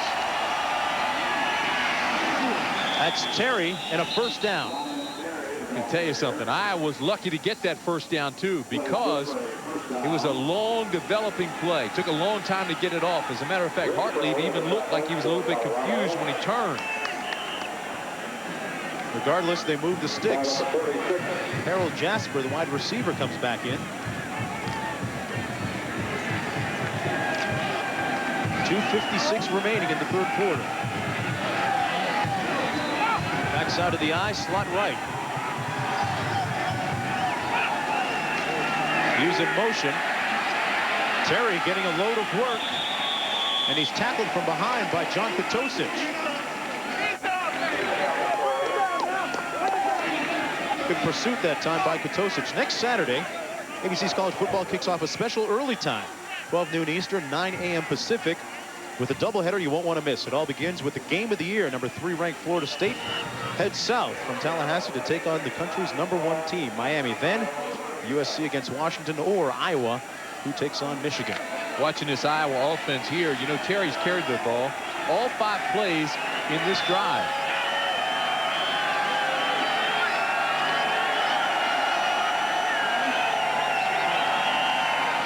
A handoff to Kuyawa. And Kuyawa is tackled after pickup of maybe 1 or 2 yards. Ron Woolfolk in on yet another tackle, along with Greg Beekert. Kuyawa, originally a walk-on. He's a cousin of John Peeker. Played at Iowa way back in 1982. Played on that Rose Bowl team. Iowa with tremendous football tradition. The man responsible for it, or most of it, Hayden Fry. Well, they converted last time on 3rd down. Let's see what they do here. He keeps it himself. Hartlieb is knocked down at the 37. I think, Tim, that was a called play, but there's a flag down back at the 44. Hughes in motion, the backside of the eye. The toss is to Terry. And this time, Terry is stacked up right at the line of scrimmage. He may have lost a yard. Guess who the tackler was? Ron Woolfolk again. What a game he's playing. Just skates down the line, keeps his leverage angles, plays it inside out. Fundamentally sound. Good-looking football player. This Colorado defense has given up just 6 points this afternoon. As we look at a 2nd and 9 situation for Iowa, they are last in the Big 8 defensively in total defense and scoring defense. You know, if there was a concern for this Colorado defense, it was the nose tackle. Not that Holland can't play, but they lost Joel Steed last year. Jeff Bruner comes in. He's out with injury. And Lampkin busts one up the middle down to the 10. Right where the nose tackle is. Ronnie Bradford made the tackle in the secondary, or else it was 6 points for the Hawkeyes. Marvin Lampkin a load at 202 pounds, but he can scoop. Talked about the freshman center snapping to a freshman quarterback. Now at nose tackle, Shannon Clavel is in there. He too is a freshman. He's playing nose tackle. Another very, very important position on this defense. There he is, 92. This should be the last play of the 3rd quarter. The handoff is to Lampkin. Nice move inside. And he carries a couple of tacklers 2 more yards down to the 3. You know what I can't understand? The play clock was at 0. Trailing 14-6, but they are threatening to score. This drive started on their own 20. 10 runs, no passes.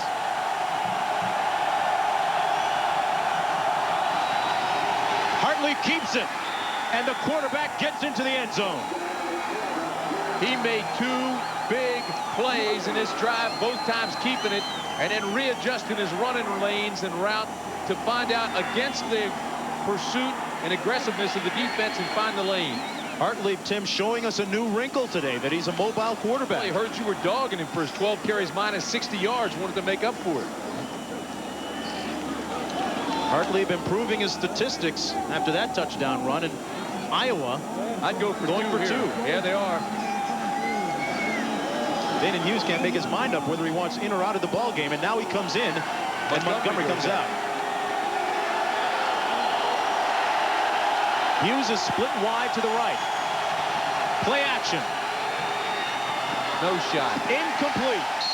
He tried to hit Alan Cross, his tight end, but he was double covered, and Deion Figures was right there with him. But Lampkin was supposed to be part of that pattern as well, coming up the middle. He tripped. He never made it out of the backfield. That left only 1 to throw to, and he was double covered.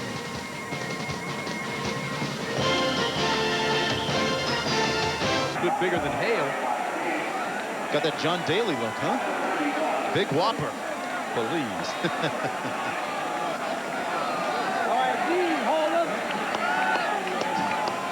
Well, Jim Hartley showing us some of his athletic talent on that last touchdown run. This is the option of watching. He readjusts his lanes, steps behind the lead handoff man, and scores the touchdown. Detmer completes the pass to Charles Johnson, who's tackled immediately at the 35. Let's go back to New York and John Saunders. Mark, good news in Knoxville, Tennessee, where the Volunteers are hosting Cincinnati. Johnny Majors is back. The head coach missed the first few weeks because of heart surgery, and he watched Sean Summers, his freshman, take off after receiving this punt, 77 yards for the touchdown. They've opened up a 28-0 lead. Mark, back to you. All right, John, something like that can really inspire a team to play well. I think the world of Johnny as a coach, but you can't coach things like that run. Lamont Warren with a run of his own out to the 45. He's tackled by Porter, but not after a pickup of 9. Warren now 11 rushes on the afternoon for 57 yards. Pardon me, 87 yards. 14-12 ball game. Now is critical time. Tight fit situation. 14 minutes left in the game. Now we'll see if the Iowa defense or the Colorado offense takes charge of the game here. And Coy Detmer has taken charge here in the second half. Michael Westbrook in the slot. Detmer looks downfield, complete to the 40-yard line. That was Charles Johnson. How many times have you seen him go up high to the top floor and make the catch? When that ball was released, he released it early, and I thought it was going to sail high and out of bounds. Watch this now. He releases it before it gets past his head. See that? A little bit early. Throw is high, and I thought, hey, this ball is gone. But Johnson goes up and makes a very, very nice catch out of it. He has exceptional leaping ability. Against Baylor a couple of weeks ago, he went up high in the end zone and stole the ball away from the defender for the touchdown. A handoff to Rashaan Salam, who gets his first carry of the afternoon. And he's over the 40 down to the 38-yard line. Salam played for the first time last week. You know, you can sit here and watch Coy Detmer during a play or after a play. He walks around with such confidence. He just feels like he's in charge. Right now, he's checking the play on his wrist. They called it from the sideline. He checks it, calls it, and now come up and execute it. And don't think that Bill McCartney doesn't have total faith in that young freshman. Second down, 8 to go. Detmer up top. A dead duck that's picked off at the 18.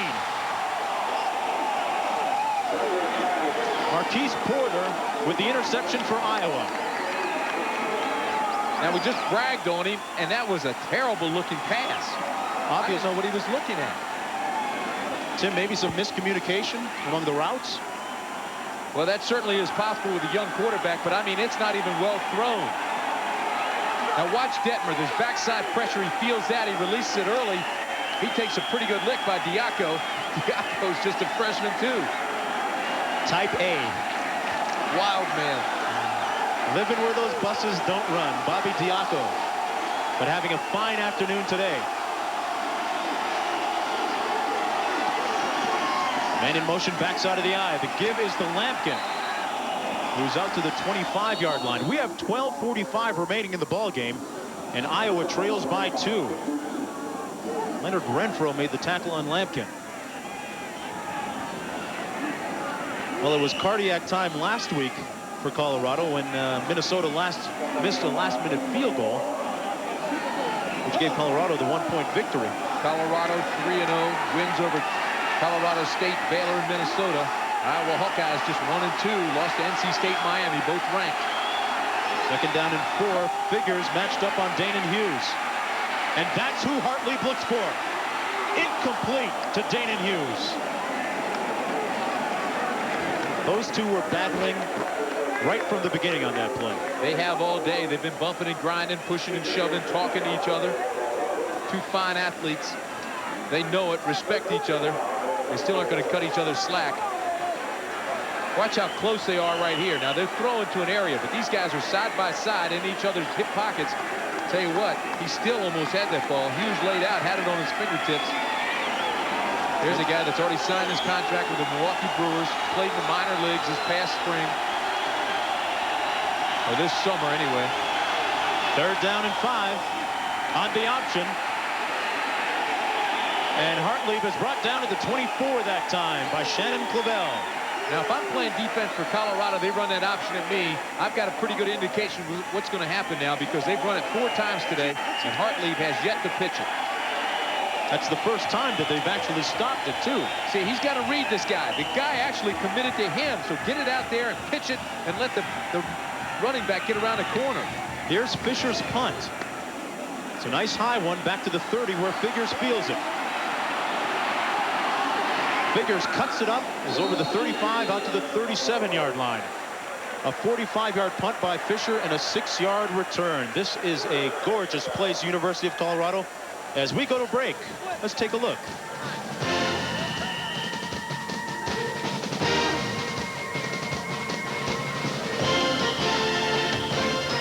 Turnover situation. In their first 3 games, they had a total of 8. Today alone, they have 5. Single back set, Westbrook in motion. Play action. And it's incomplete, intended for Charles Johnson, and Detmer was decked. John Hartlieb, the other Hartlieb, with the pressure on Detmer. John Hartlieb has a 3.5 grade point average. He's got his brother beaten there. His brother's like only a 3-1. Only. Both very intelligent guys. He was a wide receiver in high school. He's not real big for a tight end. I mean, for a defensive end. Johnson now split wide. Here's Westbrook in motion, the H-back. Detmer complete over the middle to Mitchell. And Eric Mitchell has a first down out of the 46-yard line. A pickup of 18 yards for the Buffaloes.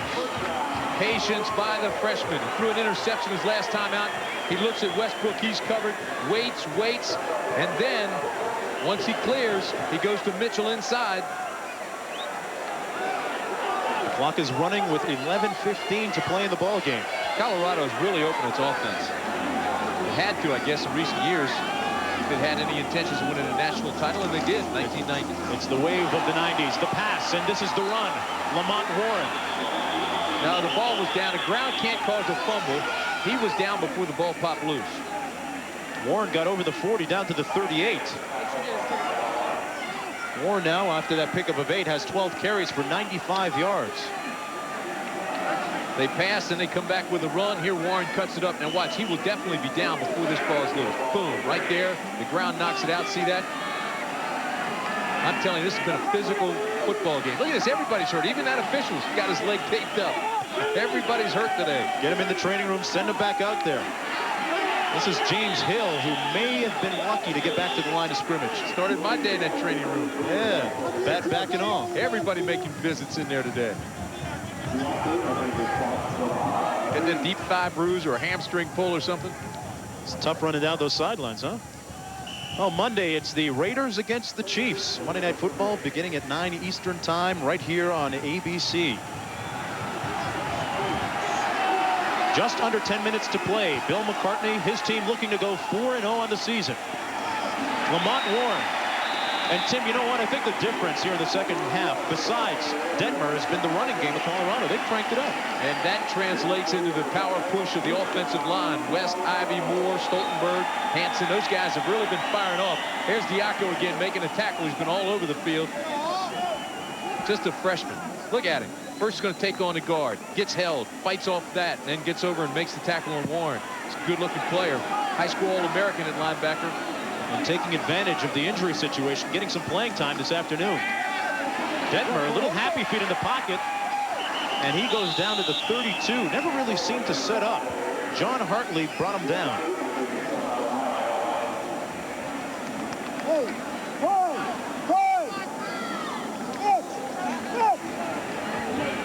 They set up second down and 9.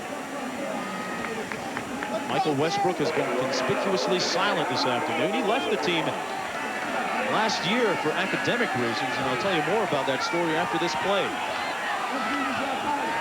Zeros across the board for him. He's rushed the ball once for 12 yards.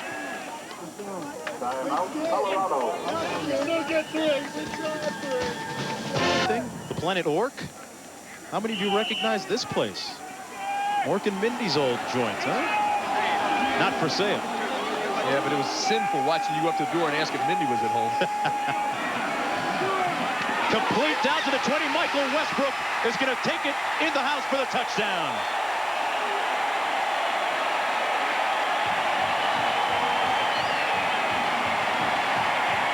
Almost like he was watching, seeing those zeros across the board. He heard us. A 31-yard touchdown reception for Westbrook. 17-yard average on catches, 4 touchdowns, making 5 now, 26 receptions on the year. Watching. Makes the catch. Great concentration. The DB jumped in front of him. He still made the catch. Porter had already gone for the interception. Boy, it's 6'4", 210. He has good wheels.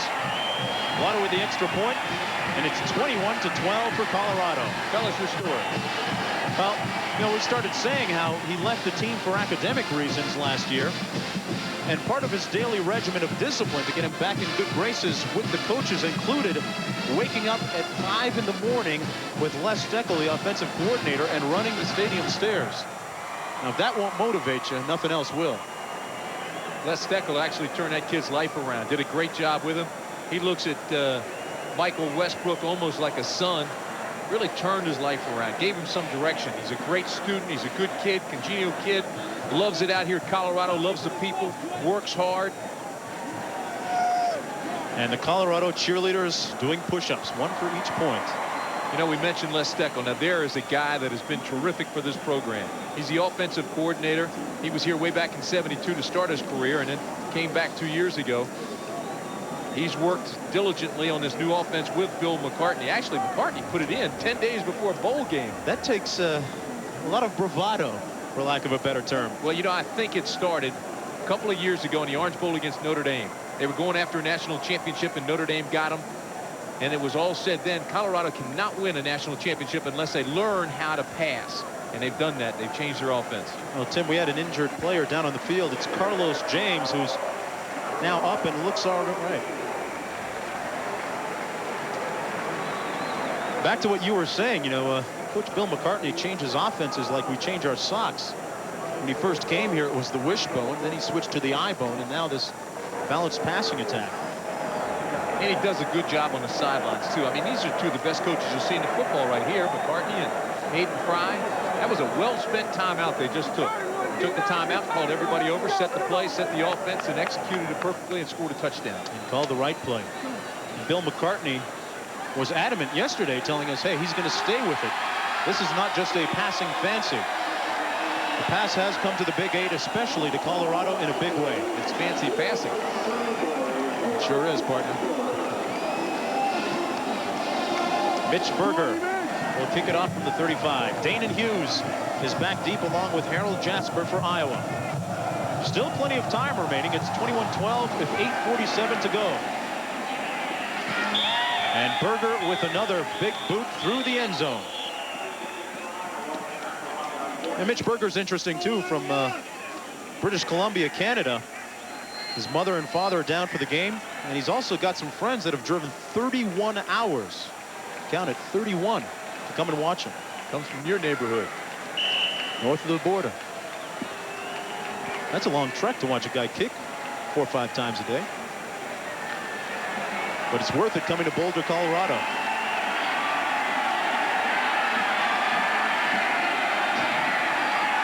Montgomery now moves up into the slot out of the backfield.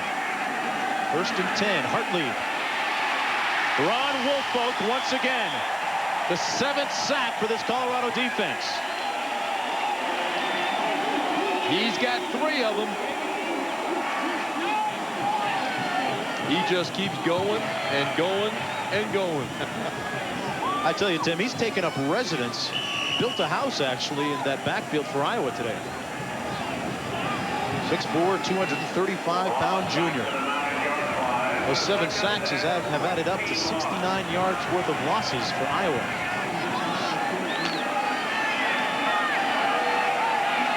Second down and 21 with 8 minutes to play. Danon Hughes in motion. Lampkin. And Lampkin is tripped up at the 12-yard line by Greg Beekert, the inside linebacker. And a late flag thrown now. Personal foul. It's going to be against Colorado.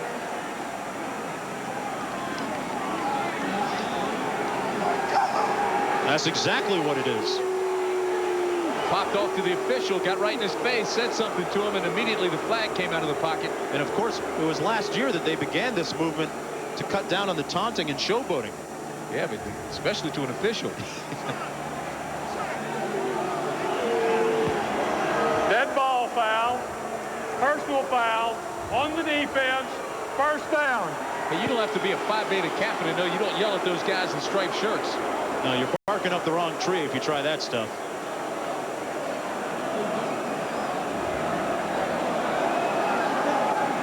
Well, if time permits, stay tuned for the Thrifty Car Rental post-game report featuring scores and highlights from across the country. Next week, as we mentioned, the big one, Miami against Florida State. You'll see it on ABC.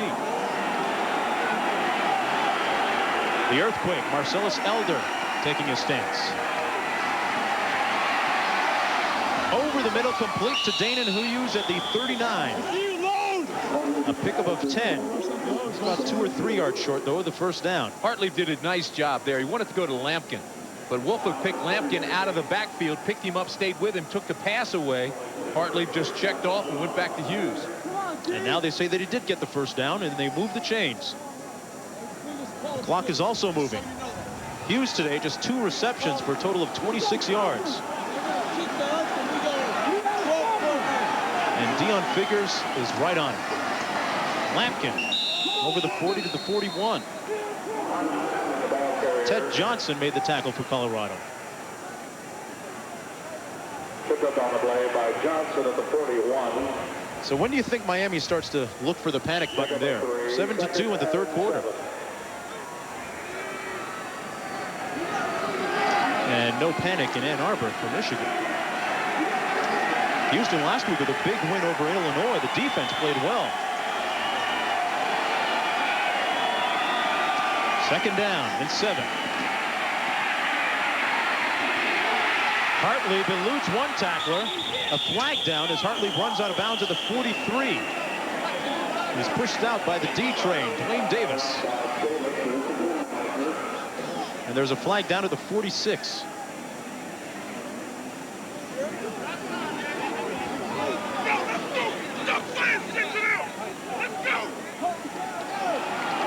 And it's against Colorado.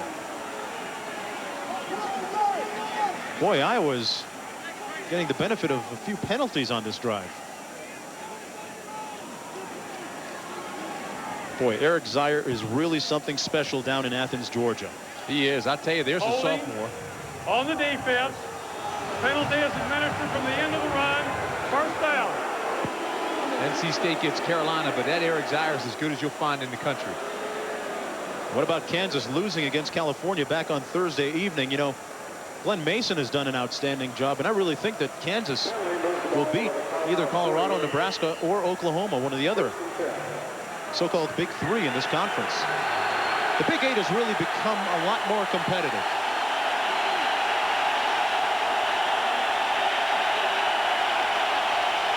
Hughes in motion. Lampkin is stuck and gets his balance back. And then is down to the 43. But a nice bit of running that time by Lampkin. You know what? They're going to call him down, and I don't think he was. They're going to call him down at the 48 and not give him the bounce off and control that took him up past the 45 to the 43-yard line. He fell on his own lineman. I don't think his knee ever hit the ground. And from our vantage point, it didn't look like it did. Balanced himself off his own lineman. That's a bad call. Just lost about 5 yards. And Hayden Fry is protesting on the sidelines. Second down. Play action. Look who it is. Ron Woolfolk is the man of the day on defense for the Buffaloes. He has got a lease in that backfield. That's 4 sacks for him, 8 for the defense on the day. Boy, again, he just runs around the block. He's so quick. He's so agile. Hey, let me make a correction. That's 5. He has 5 of the 8 sacks today. Ron Woolfolk. Well, he asked me if we were going to put him on TV. I told him to do something. He took my word for it. He doesn't have to overdo it, though. Let's share a little bit, Ron. Terry looking to pass. And Hartlieb is brought down right near midfield. It's back to the line of scrimmage. That's it. Chris Hudson made the tackle. I'm not really sure they fooled anybody.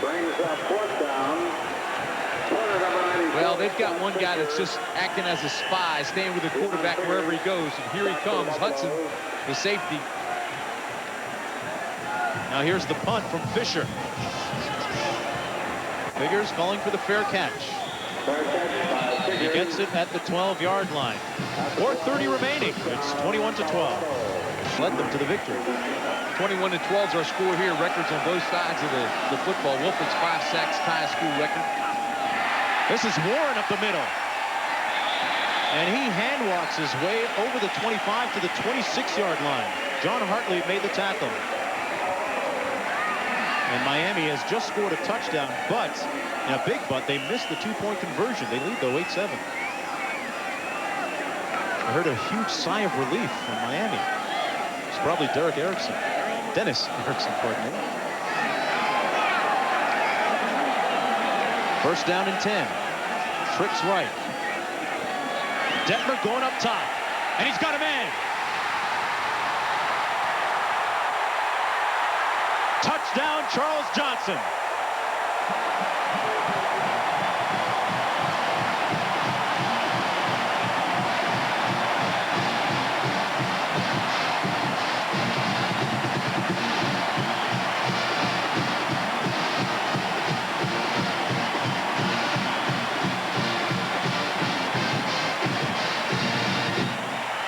A 74-yard bolt of lightning in the form of Charles Johnson. And Colorado is putting this one away. How about the pass by Detmer? And is he excited? You gotta love his enthusiasm. Blotto gets the extra point, and it's 28-12. Watch Detmer unload this thing. He's locked on the receiver. Johnson all the way, throws it up, lets him run under it. Look at that. Never breaks stride. And Charles Johnson zigzags his way past the defensive back the rest of the distance. Charles Johnson, Tim, coming into this game, averaged over 31 yards per reception. That's a home run hitter. Carlos James, watch him. He just gets outrun the defensive back here. And then Johnson feels him and just zigzags to gain a few extra steps. But Detmer, golly, what a pass. Just a freshman. Look out, folks. Another Detmer. Yep.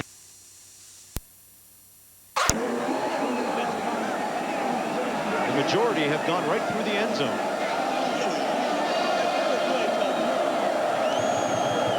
Danon Hughes is back deep along with Harold Jasper.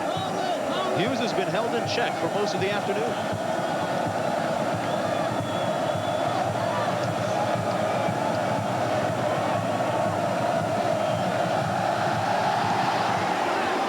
And like the previous kickoffs, this one, though, goes right through the uprights. Yeah, but he out of the end zone. He doesn't get as many points for that one. Only went 1 row deep. The other ones went 4 and 5 rows deep into the stands. He's trying to show off for us.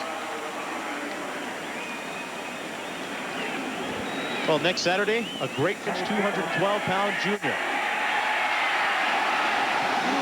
And he scrambles on his first play. And he is whacked at the 25. Hartlieb had gone the distance, except for this last 340. ID's a McDonald's High School All-American. Broke his ankle last year, so he didn't get to play much. His dad played for Michigan. Michigan State, rather. His dad, George.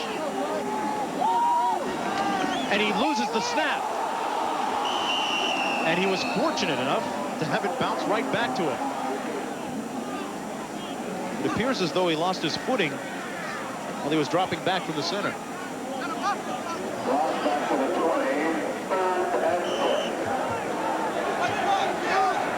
Third down and 10, and the faces tell the story. ID. And it's almost intercepted by Chad Brown. Greg Jones had the backside pressure on ID.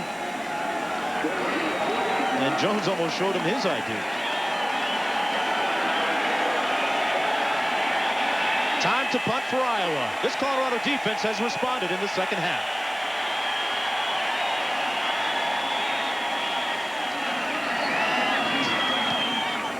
Scott Fisher with a low line drive returnable punt. Dion Figures. Dion returns it to the 47, but there's a flag thrown back at the 40 after the 49-yard punt and a 16-yard return. You know, Iowa lost Matt Rogers. He's gone. Two-time All-Big Ten quarterback. Mike Saunders, a 1,000-yard rusher. Rob Baxley, an all-conference tackle. That's tough to replace, and I think Hayden Fry is feeling that right now. He told us yesterday, he said, I'd like to have this schedule with some of the teams I've had the last couple years, but this year we're kind of rebuilding a little bit. A lot of young players. Yeah, you know, and that youth has been exposed, Tim, in the secondary. They only have one returning starter from last year. Gave up a big play on that last Colorado touchdown. Well, and the linebacker situation, too, has been bad. He's been hit by injuries. Teddy Joe Fairley went down, broke his ankle. Matt Hilliard, and Mike Daly both were banged up. You know, so he's gone to inexperienced guys. Not having much choice. And it doesn't get easier for that man next week as they travel to Michigan. Hayden Fry, the Big Ten Coach of the Year the last 2 years running.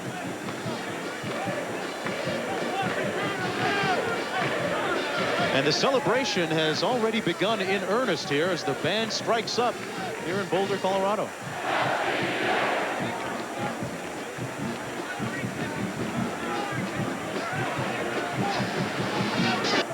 .248 remaining, and Coy Detmer comes back in at quarterback. He has been part of the success story here in the second half for Colorado. This is fun time now for him, too. You only have 2:48 left in the ball game, and you've got the game won. It's 28-12. No pressure at all. He just has some fun on a good afternoon here in Boulder. Two tight ends in now for Colorado. Detmer 7 of 12, 155 yards, and 3 touchdowns. Salam getting the rush. And he's up to the 40-yard line, a pickup of 9. Now, Tim, let's look ahead a little bit. If you're Colorado and Bill McCartney, you get the week off next week, and then you face Missouri beginning your Big 8 conference play. What do you do at quarterback? You got Cordell Stewart. You got Detmer now that's come in 2 weeks in a row and played extremely well. Let me just say this. Coy Detmer played the second half last week and the second half this week. That comes to 1 full game, and he's thrown 5 touchdown passes. 184 yards last week. Doing extremely well this week. Flags down at the 40. And those are not in cleanup situations. He came in last week when he was 17 points down.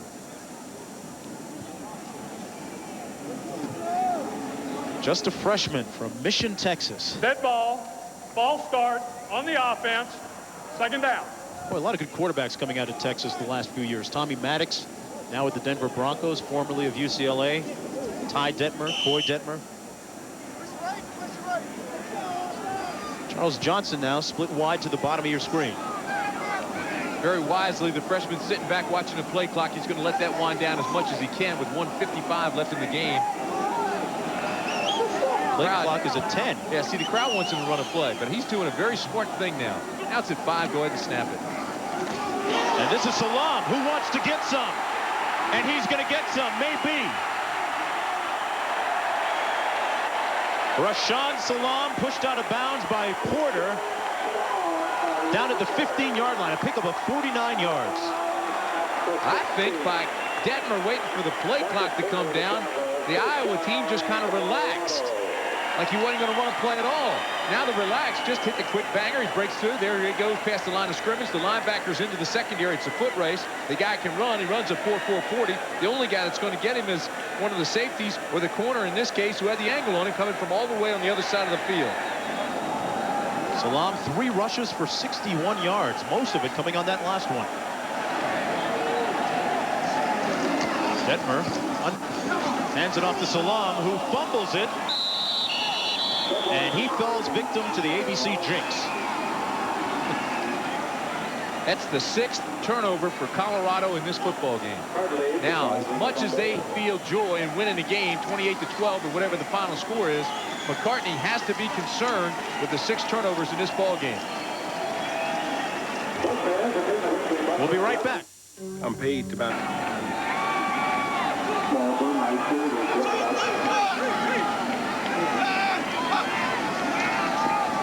And he wants to throw on his first play. He completes the pass out to the 26-yard line. Gain of 11. Burmeister's got a nice release, doesn't he? Just put that thing up, cocked it, let it fly. Not a great situation to come in, but he'll take it anyway. Anthony Dean made the reception. It's been a great day up here. We had Bob Beatty stop by earlier. Now here's Joe Harrington, the head basketball coach at CU. One of the fine young coaches in the country. And he's assembled a good staff. Derek Wittenberg was speaking with him a couple days ago, one of the assistant coaches here. And a tackle that time made by Greg Jones on the scrambling Burmeister. Sounds like a little bit of a connection there. Derek Wittenberg, of course, played at the Math in Hyattsville, Maryland, and Joe played at Maryland. I'll tell you, that Big 8 conference last year, extremely competitive. Probably the best in the country. Oh, wait a minute. Now. You're putting them in there with the ACC now. The backside of the eye. Play action. Burmeister incomplete at the 42, intended for Jeff Antela. Under a minute to go. This one's locked in key now. Colorado's going to go to 4-0, and Hayden Fry is going to go back and look for some answers. His club, as young and banged up as it is, will go to 1-3. And next week they take on the Michigan Wolverines. Why don't you go? He's got talent, though, and he can coach. And he can recruit. Burmeister completes the incomplete now.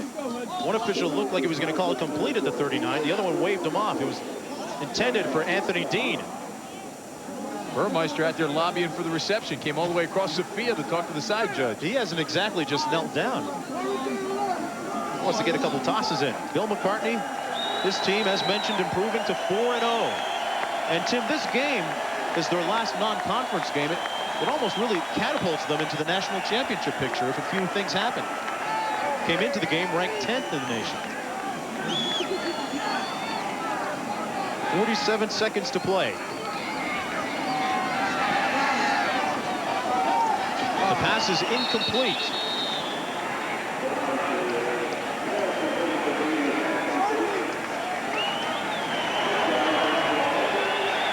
And this crowd is about to show its appreciation.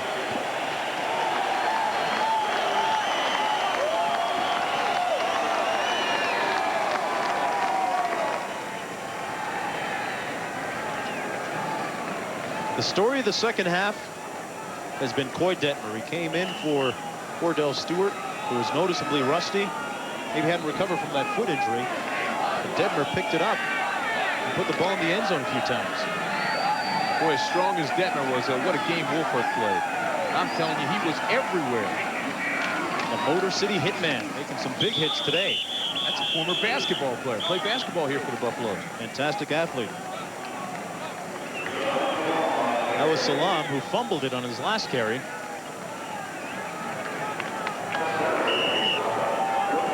And that may have been the last play of the game. Well, it should be. But again, last week we said that, and Houston went after it and threw a touchdown pass with no time left on the clock. And I don't think it was a mistake either.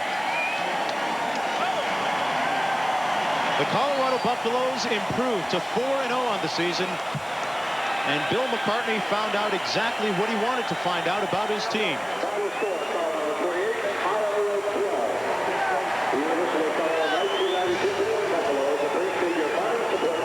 The final score again, 28-12, Colorado over Iowa. The Chevrolet most valuable players of the game are Marvin Lampkin from Iowa and Ron Woolfolk with 9 solo tackles, 4 unassisted, and 5 sacks. Chevrolet will donate $1,000 to each school's general scholarship fund to reward outstanding students for their academic achievements and to assist those in financial need. Now, stay tuned for the Thrifty Car Rental postgame report featuring scores and highlights. Monday night, division rivals meet in a rematch from last season's.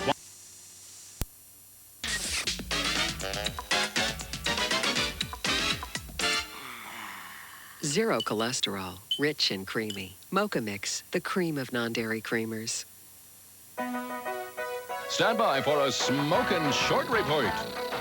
Tim from Nine Pals and Nino are busy making a special video for you. It's an outrageously fun look at why tobacco use is bad. Check your local listings and set your VCR to record I'm in Charge October 14th. Parents, teachers, if you want to know more about I'm in Charge, call the American Cancer Society at 1-800-ACS-2345. Thank you and good day.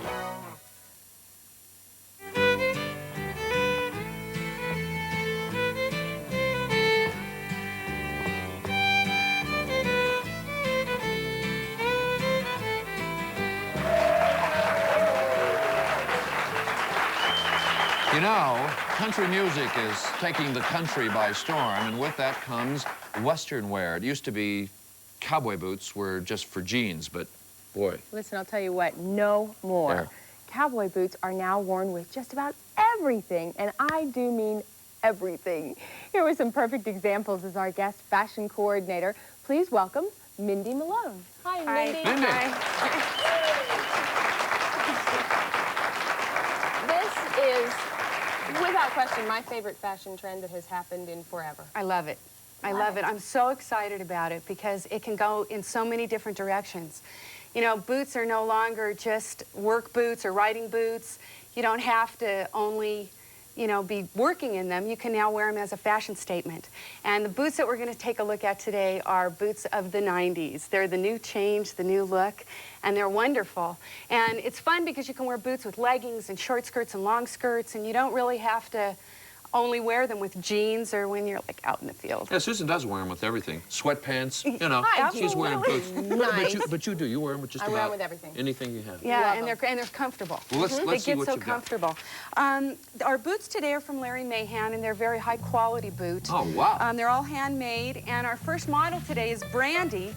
And Brandy has on a red and purple felt jacket that's from Beyond Denver, which is in the Brown Palace Hotel. And she's wearing leggings with her red boots, and leggings are great because you can wear them with long sweater and vests and blazers and really any kind of a jacket. And they're really nice in this changeable Colorado climate. It's really nice to have the options to go from warm weather to snow all in the same day, like we do. Red, are these really expensive? Boots run anywhere from maybe $129 on up. Larry Mahan's boots, which are a very fine quality boot, are a higher end boot. And you can have them custom made. And Cowboy? Yeah, Larry Mahan was in the Guinness all-around world champion. Yeah, he's in the cowboy Guinness Book of World Records. Yeah. He's like major radio star, yeah. And these boots and leggings show you that you can go in all the different weather, and cowboy boots don't have to be limited to strictly a Western look. Thanks, Brandy. Holy Toledo. And this is Elizabeth. Don't she look great? Boy. She has on a combination of a short skirt and a glitzy evening look, and both of which work well with cowboy boots. And her boots are made of python belly. Elizabeth's boots are tall, but you can find boots in all different heights, from ankle boots to just below the knee.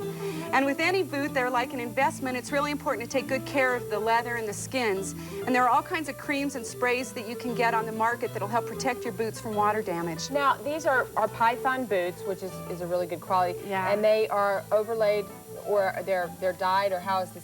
That's the python. I think they're dyed. I think they dye it in a certain way, and that's why on something like this, it's really important to find out from the store the best way to take care of them, because there might be a special cream that you want to put just on this kind of a boot. Is this tall boot a trend now? Well, yeah, it is. It depends on what you're wearing them with. With jeans, you wouldn't want to do a tall boot because it's hard to get your jeans on. Right. I think that when you're wearing them without pants, they're very slenderizing. Yes, they are. I like these. That. Yeah, this is Leslie. And Leslie has on a broom skirt with natural tan leather boots. And a broom skirt got its name because of how they're washed. And this is a great thing. What you do is you just wet it, wash it, and then you wrap it around a broom handle and squish it all up, and it gets scrunched and let it dry. Really? Yeah, you do rubber bands on it. And it's great because you can they're great for travel. You can take them right out of the suitcase, and they're supposed to be wrinkled. Right. So they're really good for travel. These look like buckskin, but they're probably not, are they? They are. They're a cowhide. They're a tan cowhide leather, yeah. And these are nice because they're natural and they go with a lot of different colors. And they look great with jeans.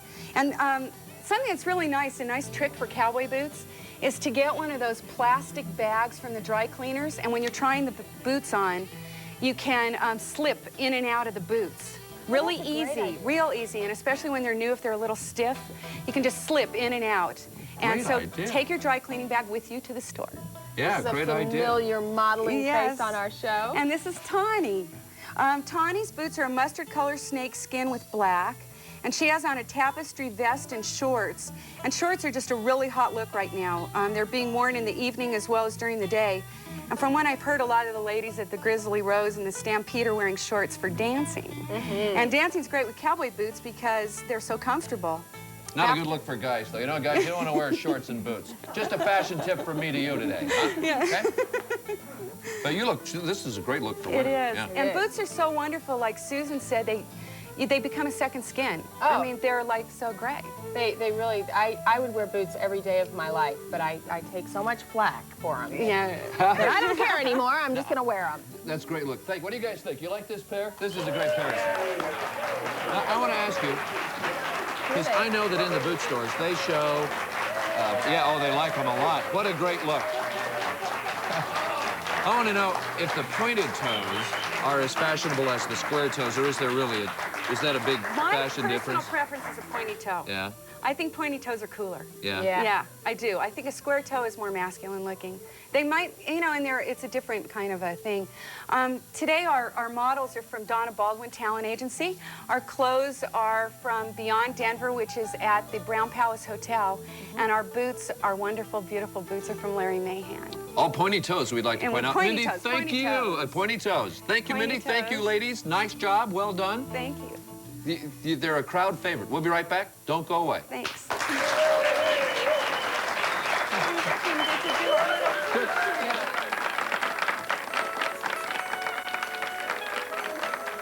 Lefties unite. Some of the most powerful men in America are southpaws. Legendary lefties next.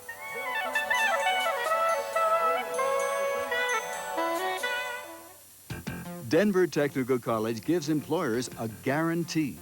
An advisory committee made up of employers helps decide the curriculum taught and the equipment used.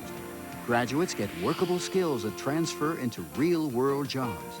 And Denver Technical College guarantees those skills. Employers know exactly what they're getting. Why isn't any other college offering the Skills Guarantee Program? For more information, call Denver Technical College at 329-3000. What could be better than NyQuil helping you through all those colds, all those nights? Having NyQuil's kind of power in a non-drowsy medicine. Introducing the kind of cold relief you've never had. Introducing DayQuil Liquid Caps. The amazing liquid-filled capsules that have concentrated medicine to relieve your coughing, chest congestion, stuffy head, and fever with nothing to make you drowsy. Introducing Vicks DayQuil Liquid Caps. Non-drowsy relief. Beyond belief. I'm amazed. Okay, one more time. This is your taxes. This is your taxes after the politicians promised not to raise your taxes. Any questions? Let's vote on future taxes. Vote yes on Amendment 1. This is what government gets from us now and after Amendment 1 passes. Taxes grow with the economy. Amendment 1 does not cut taxes. It just lets us vote before they take a bigger share of the pie. Let's vote on future taxes. Vote yes on Amendment 1. Hey, guess what? The Broncos play Washington this week on Channel 9. Here's what's gonna happen. Elwood takes the ball, hands it off, but keep him honest, you know. Then takes the rehabilitated shoulder, goes long for a touchdown. Hey, the crowd goes wild, the defense doesn't. Elway comes back, he's moving the chains. Watch the real Broncos, Monday night at 7 on Channel 9. Final score, Denver 7-3. Washington, goose egg. It could happen.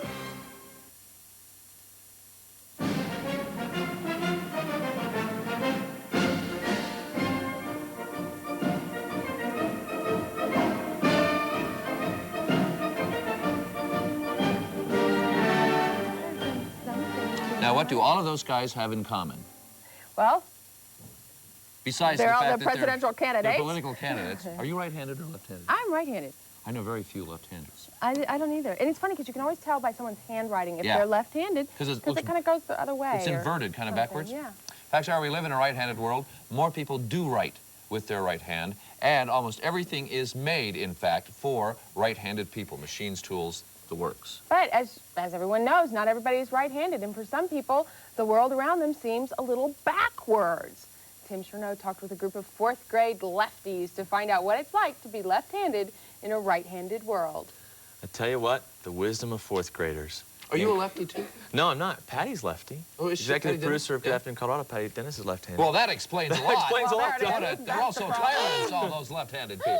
No, it's interesting. It's interesting. You talk to these kids, and they have an idea of what it's like to be left-handed because they've already been living as a left-hander for a while. But I guess you learn that you're a left-hander when you start school and you start writing. That's the first time you get an idea. And it's kind of tough. I mean, if you think about it, you have to cut things, so you need scissors. First time you learn how to write cursive, so you drag your hand through the ink. Aww. Baseball gloves, hard to find left-handed. But take heart, lefties. This may be the year of the southpaw. In fact, against incredible odds, all 3 candidates for president are left-handed. George Bush is left-handed. Bill Clinton is a southpaw. The only one left is Ross Perot, and he is too. The odds against having 3 candidates who are left-handed are about 1 jillion to 1. But so what? Right? Well, we live in a right-handed world. Unless you're left-handed, you never think about it. But if you're a left-handed 4th grader, you do think about it. Why are people left-handed? Because they write better that way, with their left hand. Who thinks it's really hard being a left-hand person because most things are made for right-handed people? Yeah, gloves are. Gloves are? It's hard to find softball gloves, left-handed softball gloves. It's hard to do cursive, and it's hard to find scissors for me and stuff. Can you write with your right hand? Yeah, but it's sloppy. It's sloppy. So your handwriting is really neat with your left hand. Not really neat, it's just neat. Neat. But, yeah. And sometimes, left-handed 4th graders' answers come from left field. How long you been left-handed? Actually, I've been kind of left-handed and right-handed all my life, because I'm both, but I write with my left hand, and I can write with my right hand, but it's real hard, and I usually eat with my left hand, and unless I'm doing homework while I eat. Like in baseball, I throw with my right hand, which I'm pretty good because I was first baseman. But anyway, well, it's not too hard for me. A left-handed 4th grader who could do stuff with both hands? Huh. What's that called? Ambidextrous. Ambidextrous. Ambidextrousness. Ambidextrousness. Ambidextrous.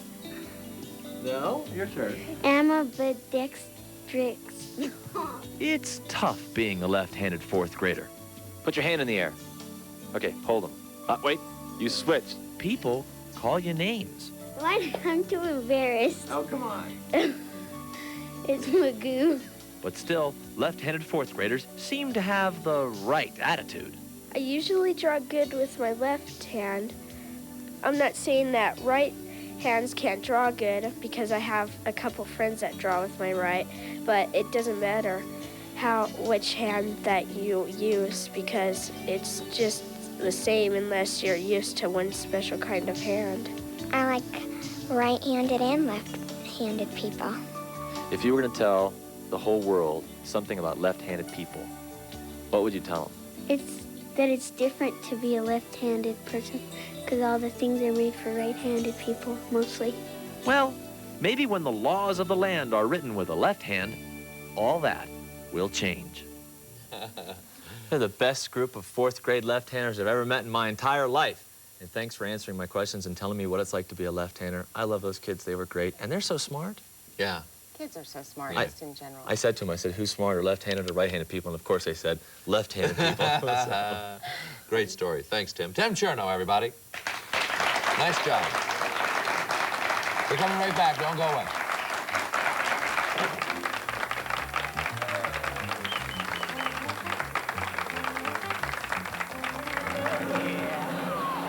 I get to get into the act at the circus with the world-famous foot jugglers. That's tomorrow on Good Afternoon, Colorado.